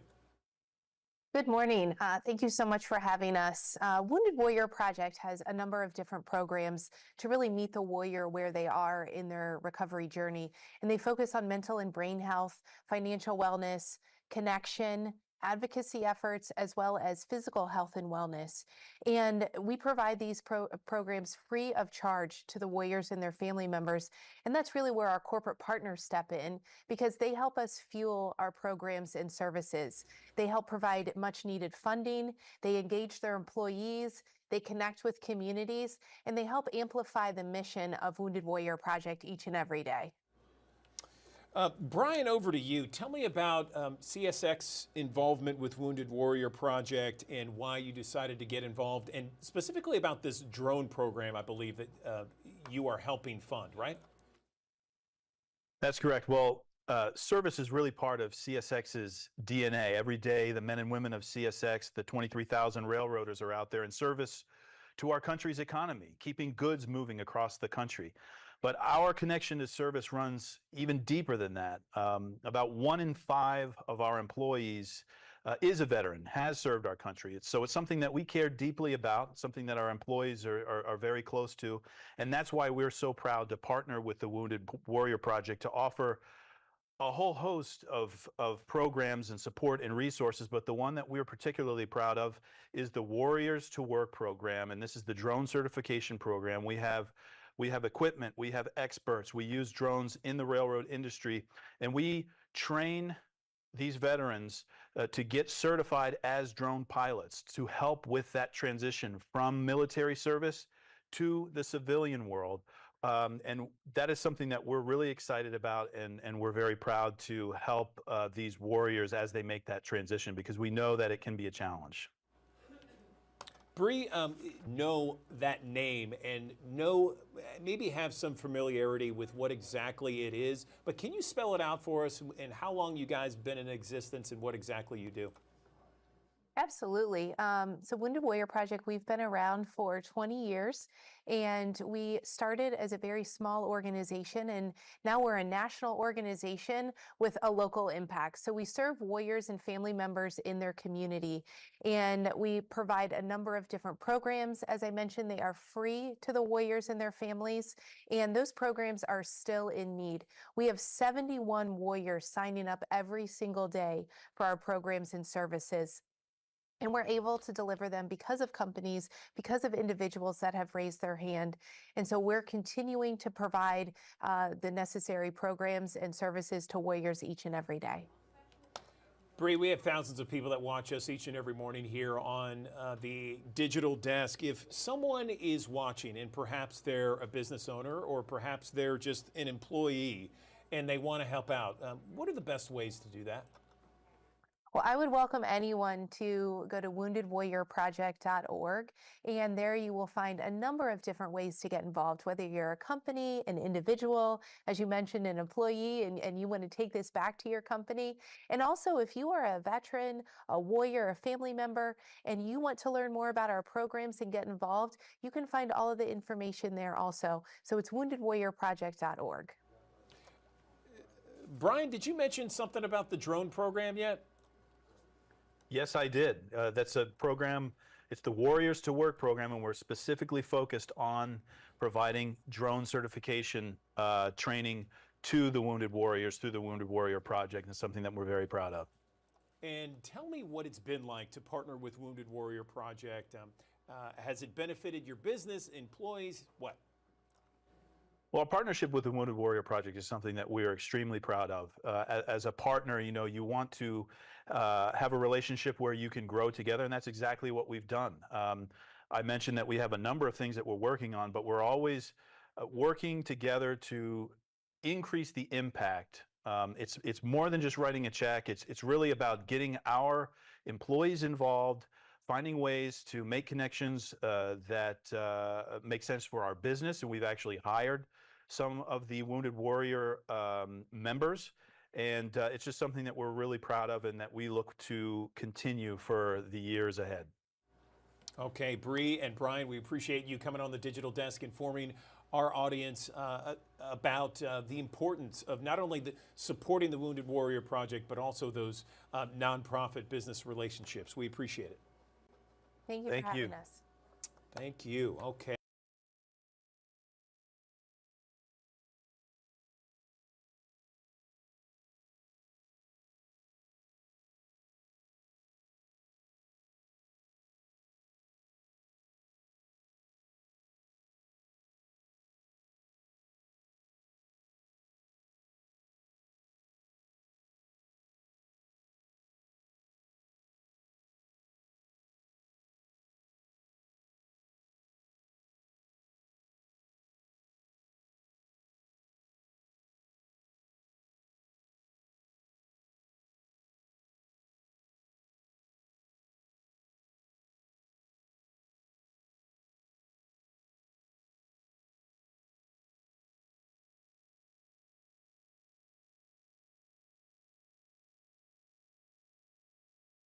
Digital Desk. I'm Andrew Douglas. Have you thought about having a will? Perhaps you already have one. Well, so many people wait.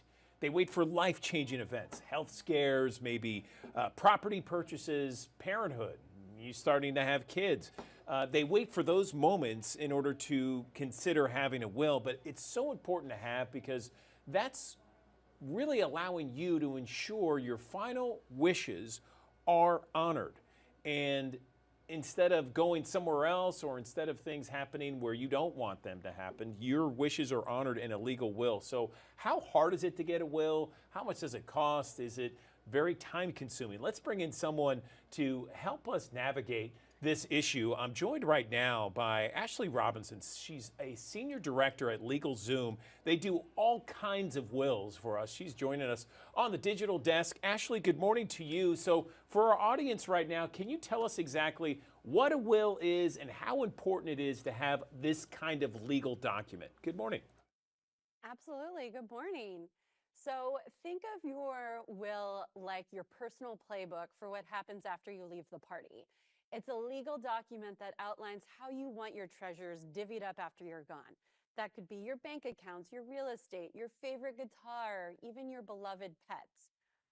But why is it important? Well, if you do not have an estate plan in place, the state's default settings could kick in and they would decide how things would be divided up. And in some rare cases, everything you own could end up in the hands of the state. So to avoid all of that potential family drama and definitely lost time and money, by getting that will in place, you are protecting what matters the most to you and your loved ones and your legacy. Yeah, the last thing we want is for all of our property, our estate, to go to the state or somewhere else where we don't want it to go. So, when do we actually say, when's the best time to say, okay, I'm going to make a will, I'm going to have it done this week or this month? Is there a certain time when people should do it? I think August 15th is a great time to do it. The month of August is National Make a Will Month. This is a perfect time to get this process started. And you're absolutely right. Most Americans procrastinate. And in fact, 2 out of 3 Americans don't have a will at all. And so a lot of them are procrastinating for those big milestones or even a really scary medical incident. You shouldn't wait. Don't wait for those milestones to give you that nudge. Get it started today. We've got great deals. Basic will starting at $89 for the month of August. Wow, that's nothing. So let's talk about some of those misconceptions, because a lot of people think, oh, well, it's so complicated. It costs way too much. It's kind of morbid. I don't want to think about this. Let's navigate through some of those misconceptions. Absolutely. So there's 2 major misconceptions that really keep people from getting their wills in place. The first is they think they don't need it. They think they're either too young or there's not enough money in the bank account. But the fact is anyone at any stage of life or income level should be really thinking about their estate plan. You can be as young as 18 to have a will in place. The second misconception is that they think it costs a fortune to get the will together. And as I mentioned, we have processes that make that easy and affordable to the office to get it done. Yeah, I was going to ask you, can you do it on your own? Do you need an attorney? What would you recommend for someone? We have thousands of people that watch us each and every morning here, Ashley, and they're probably thinking, well, gosh, I don't have time to hang out at an attorney's office for 5 hours. How do we do this? Absolutely. Well, yes, you can do it on your own, and we've got some great do-it-yourself wills through our website, but having an attorney available to help really gives you peace of mind. The way I like to think about it is whether you should cut your own hair. Should you cut your own hair? You can, but should you? Not really. Looking to an expert to help you through that process will really give you that peace of mind. And particularly for a will, they'll make sure the paperwork is filled out properly so it will be rock solid to hold up in court. We have a great network of attorneys that can help customers across all 50 states. Unlimited revisions, advice, and as we said, no trips to a lawyer's office required. Where do people make their biggest mistakes when it comes to a will? I know some people out there, they might think, well, I'll just put it down, to anyone who reads this is my last will and testament. I mean, is that one of the mistakes they do? What are some other mistakes? I think the biggest mistake is not having a will, right? As we talked about, it's so important to have. If you want to keep your legacy intact, if you want to make sure your loved ones are taken care of after you're gone, having a will really is the ultimate way to protect what matters most. Okay, so we've talked about a number of different things here. If someone's watching and they want maybe 3 basic headlines of what to do, just some bullet points, where would they start? Well, the best place to start really is LegalZoom.com. We've got great deals this month through the month of August, National Make a Will Month, where you can start the process really early on. But if someone is trying to determine, is a will or a trust the right thing for me, talking to an attorney and figuring out what's best for your scenario and what the legacy is that you want to leave behind, that's really the way to do it. So anyone can go to LegalZoom.com to find out more. Okay, Ashley Robinson, thank you for spelling this out for us. Really made it easy to understand. We appreciate it. Thank you so much. I appreciate it. Okay, another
Welcome back to the Action News 5 Digital Desk. I'm Taylor Tucker in for Andrew Douglas. We have a great interview lined up for you right now. This morning, we're talking about protecting seniors from scams. Get this stat that I read. Crimes against seniors totaled more than $3.4 billion in losses this past year, with more than 100,000 complaints were filed by people over the age of 60 in 2023. That's an 11% increase from the previous year. So this is a very important topic. And joining us to discuss the common senior scams, how to identify them, and how to protect yourself from those scams is Chad White, the Executive VP at Brookdale Senior Living. Good morning to you, Chad. Good morning, Taylor. How are you? I'm pretty good. Thanks so much for joining us on the Digital Desk. Let's just jump right into it, because scams, we all hate them, and there's so many to discuss. But tell me, what are the few most common scams that you see often that target seniors? Well, Taylor, there are several different kinds that are pretty common. One of the first is relationship or scams that they're based on a relationship or some sort of close connection potentially to a victim. So in that case, one of the most common scenarios is someone calls, they're pulling on your heartstrings, they're exploiting loneliness potentially, but they're trying to say that maybe you've got a family member who's in trouble and needs some support. That's a pretty common one. Another common one is phishing or identity theft scams. This is where a very common variety of that is where you have a situation where a vendor sends an email, purported vendor, somebody that you usually do business with, and says you haven't paid or you need to submit payment information, and they're asking you to click on a link or open an attachment in an email. That can typically be something that's causing identity theft because they want your credit card information or other personally sensitive information. Another one is non-payment calls or visits. This time of year when it's really hot outside, a lot of seniors get visits from people pretending to be from the utility company. They may actually be wearing clothes that looks like their local utility provider. They may come from a phone call and a phone number that is spoofing that information. And what they're trying to do is demand that you pay the bill immediately or that your services get cut off. So all of these are very common. The relationship scams are probably sort of one of the most common ones. You see it from where someone adopts an online identity, a fake identity, and they reach out via social media or a dating site or something like that, develop a relationship, and then ultimately ask for money. Say they have an emergency expense or need something like that. And all they're trying to do is scam a senior out of their hard-earned savings. That's unfortunate, and I know you only listed 3, but there are so many scams that you could probably spend the entire day talking about. How can we spot a scam, though? Well, there's some clear signs. One of the most clear signs that you may be being scammed is if someone demands money urgently or immediately. If they tell you that you need to act now, Taylor, or you can't, or don't tell a loved one, don't tell a friend, that's a very clear sign that you may be scammed. Another sign is if someone threatens to go to the authorities. If you don't take action and do what they're requesting, submit money, make a payment, etc., that may be a clear sign.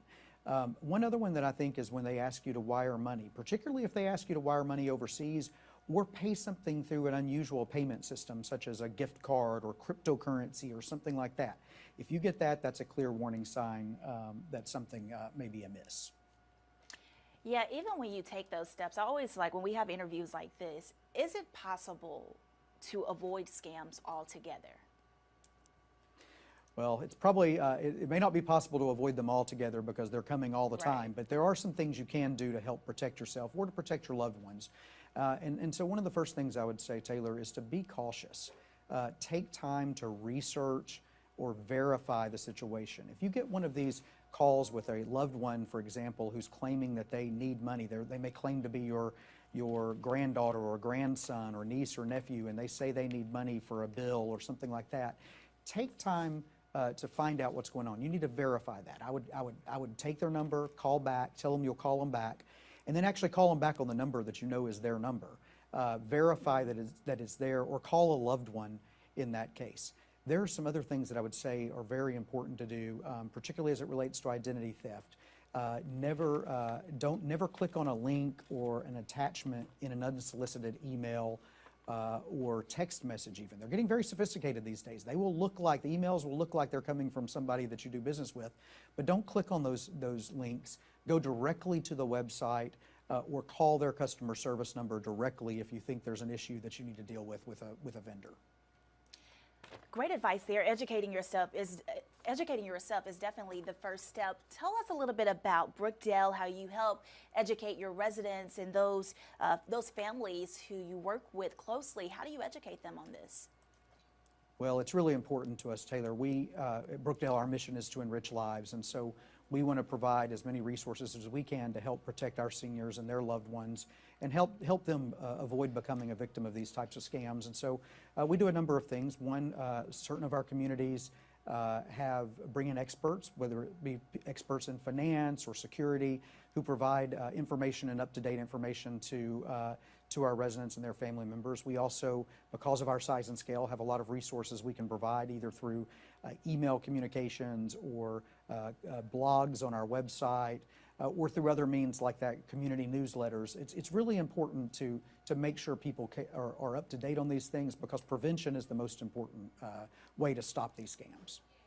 Absolutely, Chad. A lot of great advice there. Last question for you. If we want to learn more, for those watching at home, they want to educate themselves, where can they go online to learn more information? Well, I'd encourage your viewers to visit our website, brookdale.com. We have a lot of great information on there, additional stuff on how to protect yourself from scams, other good tips, and also links to some important sites like the FBI where there's a lot of additional information.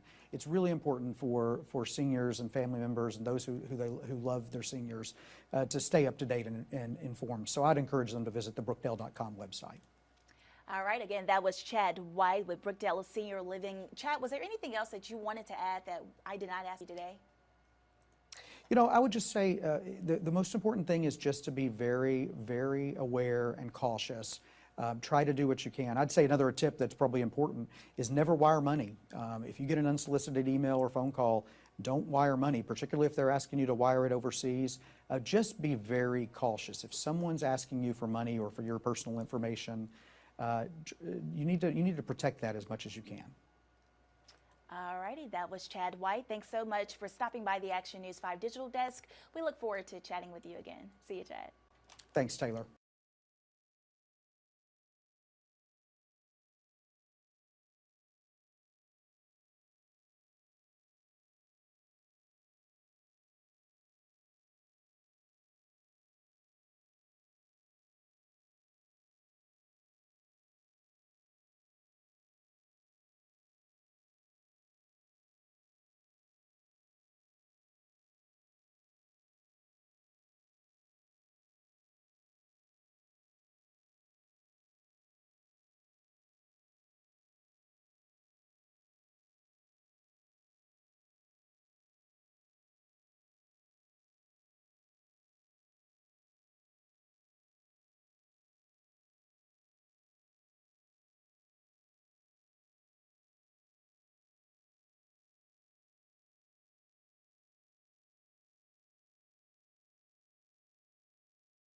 is a critical shortage of blood right now. In fact, it is gotten to the point where the American Red Cross is calling this an emergency type situation because it is plummeted. The inventories have plummeted a lot this summer. Let's bring in someone to talk about the blood shortage and what we can do about it. I'm joined now by Dr. Baya Lansky. She is a Division Chief Medical Officer with the American Red Cross. Dr. Lasky, good morning to you. Tell us about the blood shortage and the serious effect that it has. Yes, well, the recent severe weather has had a significant impact on the blood supply. We have seen Hurricane Debbie, the wildfires, the tornadoes that have forced the cancellation of about 60 drives just in the last week, which means 1,500 blood donations that were not collected. This is now coming on the heels of July, where we saw record temperatures across the country during a time when it's already challenging to collect due to travel and vacation plans. So as you said, since July 1st, the American Red Cross blood supply has dropped by 25%, which means about 19,000 units that have not been collected. And we are working very closely with our hospitals around the clock to make sure that patient needs are met. But unfortunately, the blood is going out the door faster than we are able to collect it. Right, and right now you need all blood types, but type O is the most favored, right? That's right. Donors of all blood types are welcome to come donate. No matter what your blood type, you can help patients. But you're exactly right. Type O blood product is particularly low. O negative is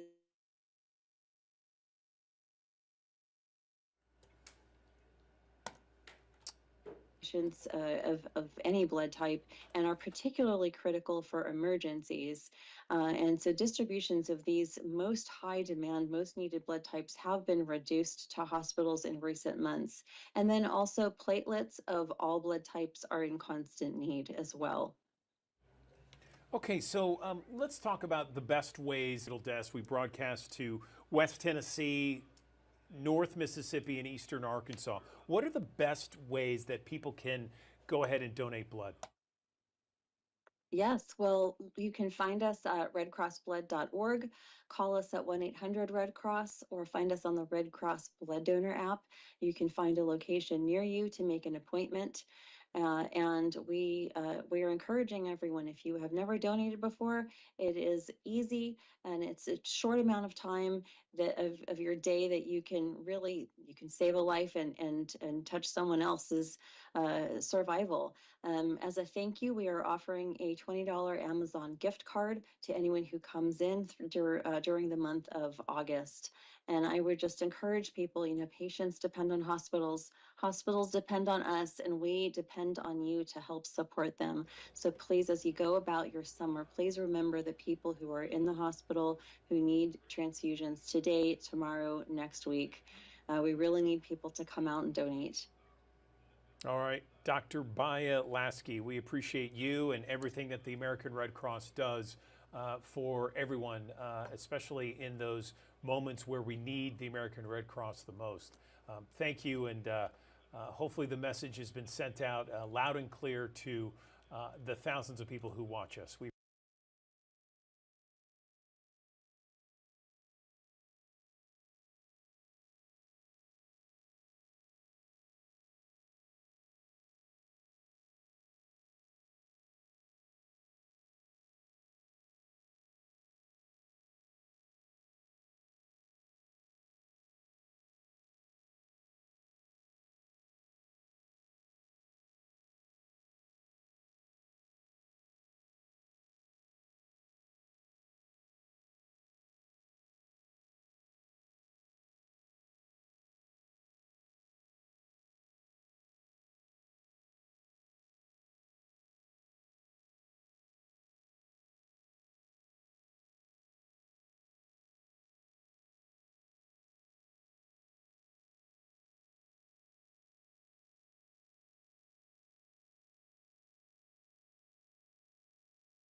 Good morning. Welcome back to the Action News 5 Digital Desk. I'm Andrew Douglas. The Memphis Botanic Garden is one of my favorite places in Memphis. It is such a gem. We have so many gems in this area, and Memphis Botanic Garden is one of them. And there is a new storybook trail that is set to open September 28th. Joining me now to talk more about it and to give us the details, I'm joined now by Brianna Helms. She is membership and volunteer coordinator and manager at Memphis Botanic Garden. Brianna, thank you for joining us. So tell us about this storybook trail. I'm very intrigued. Good morning. Good morning. We were very, very lucky to get a grant through the Governor's Early Literacy Foundation. And through that, we were able to have a story trail for this book right here called Lola Plants Her Garden. It's a really fun story for families and children to kind of see how to plant a garden from the very beginning stages all the way through, which is perfect for our location. That sounds amazing. And again, this is September 28th from 10 until noon. There's going to be a ribbon cutting ceremony, very family friendly. What can people expect when they come out there? Yeah, you can expect a really family friendly, fun environment. We're going to have some story times. We'll sit down and read the book. We will also have crafts and activities that kind of have the same themes as in the book. We'll also feature a snack time. Of course, it's a perfect time for a snack before nap for little ones. And then the story trail will be open. So it will start right behind me and we'll kind of snake through around our urban home garden. And this garden is great for kids and families because it features chickens and large vegetable and fruit patches where they can actually see food growing, as well as our honeybees. So it'll be a super fun and family friendly event. It sounds like it. I mean, you know, it's always great when little kids go out and explore nature, and certainly Memphis Botanic Garden is a great place to do that. And here is an opportunity to have story time and to learn something valuable like building your own garden. This sounds fantastic for everybody, even from, you know, not necessarily super tiny kids, but some that are a little bit older, right? Absolutely. This book is geared towards ages like 2 to 5. However, the lessons and the content of this book can go far past that. You know, I didn't start planting my own garden until my family kind of brought me into that. So this is a great opportunity for even older kids and their families to think about planting a garden. We have our fall plant sale coming up in October. And so it's the perfect time to really think about that and to do something together. So let's talk about other things when people want to look at the Memphis Botanic Garden, because you guys have an ambitious schedule all throughout the year, all kinds of events for all kinds of people. Where can people get those details? It's on your website, right? Absolutely. So our website is membg.org, and everything is listed out there on our calendar. Our free events, our ticketed events. Another great way to kind of hear about what we have going on is to be a member of the garden. So we have our membership levels, but not many people know we also have a free membership program. So if you have a state issued EBT card, you get a free year-long membership to the garden, and you'll have access to all of those wonderful events. So there's many ways to find out, but I always tell people just come check it out. Find a slot of time, you have an hour or so, and just come on over and see, and you'll totally understand the magic of the garden. Oh, for sure. Lots of magic there, and it's so beautiful and right in the city of Memphis. So listen, we appreciate it, Brianna. Thanks so much for coming on the Digital Desk and telling us about this storybook trail opening September 28th. Thank you for your time. Thank you.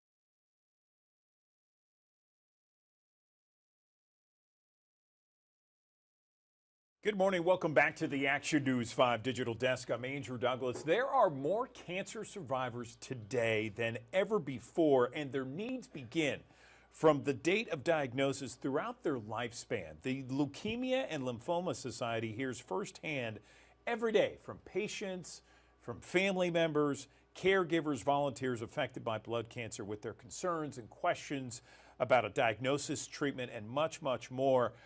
But I want to talk about how they are not alone. None of them are. Joining me now is Tricia Hernandez. She is Director of Community Engagement with the Leukemia and Lymphoma Society.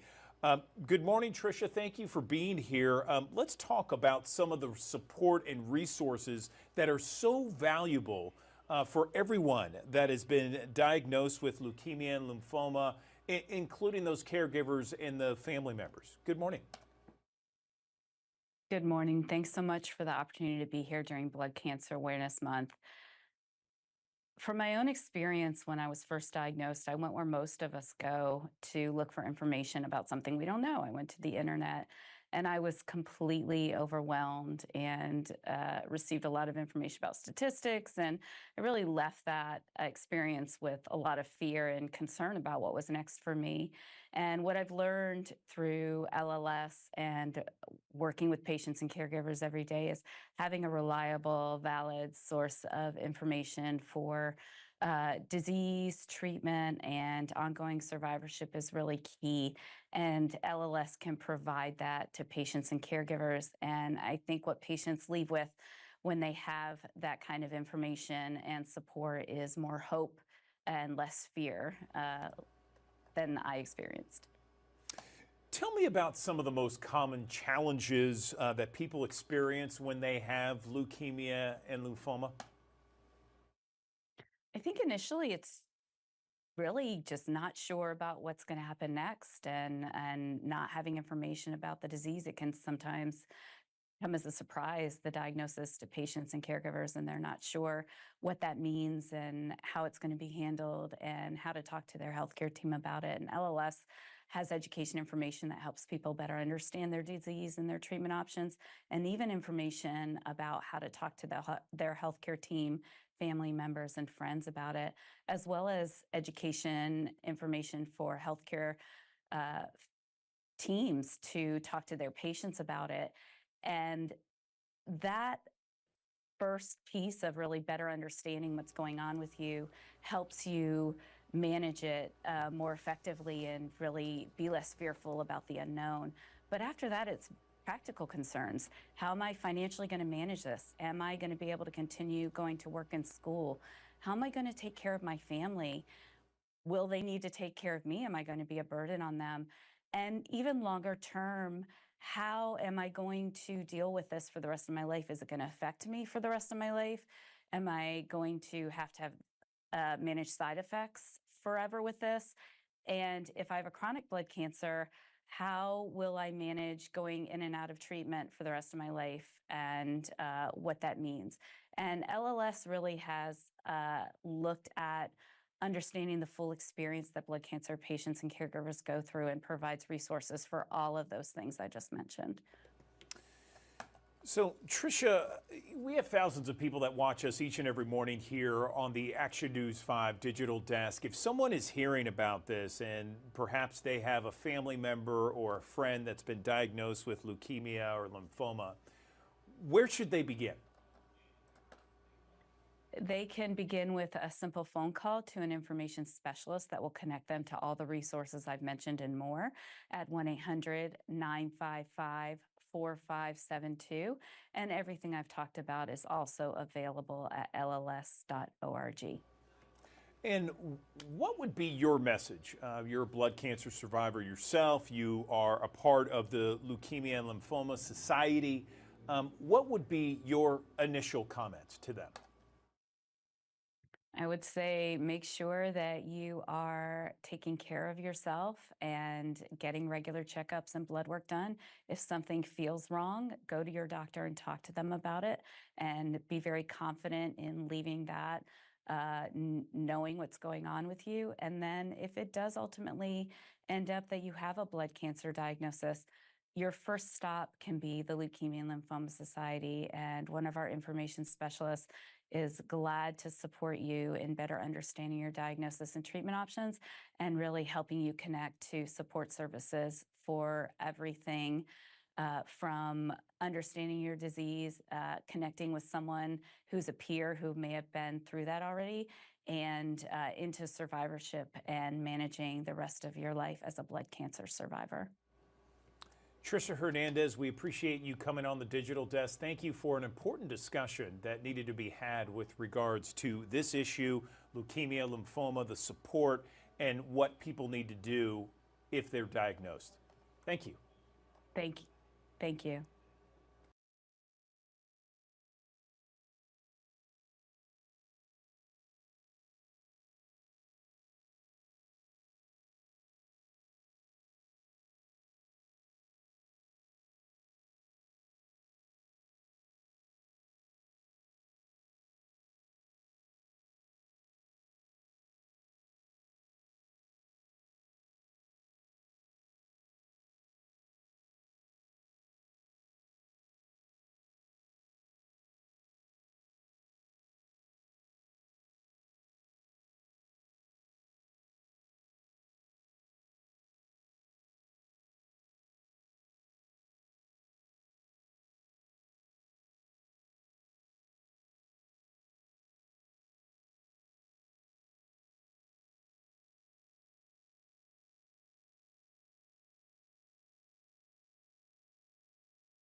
The trial has been on the minds of many people since January of 2023. That's when Tyree Nichols was brutally beaten and killed by former Memphis police officers. Today is just a jury trial, and it could take some time to find people who have not seen the video and know nothing about the case. Now, two of the former officers, Emmett Martin III and Desmond Mills Jr., have already pleaded guilty in the federal case. The other three, Tadarius Bean, Demetrius Haley, and Justin Smith, all face federal charges of excessive force, failing to intervene, and trying to cover up evidence. They have entered not guilty pleas. All five of them are charged with second-degree murder in the state court, which will wrap up after this trial wraps up. Mills already accepted a plea deal in that case as well. Now, key pieces of evidence at the trial will be hours upon hours of video captured by surveillance cameras and officer body-worn cameras. Tyree Nichols' mother, Rovon Wells, told Action News 5 she has not seen the video and that she wants to remember her son alive and well. That trial is expected to last about 3 weeks. In downtown Memphis, Tavarius Haywood, Action News 5. And just to add to that report, our Jerry Askin is in the courtroom right now. He will bring us those updates both live and on Action News 5 website. Thanks so much for tuning in to the Action News 5 digital desk. Remember to join us tomorrow at 7 o'clock. Join us each and every day from 7 to 11. For now, we're going to turn it over to Ariana Poindexter, who's getting ready for the midday newscast kicking off at 11 o'clock. We'll see you tomorrow.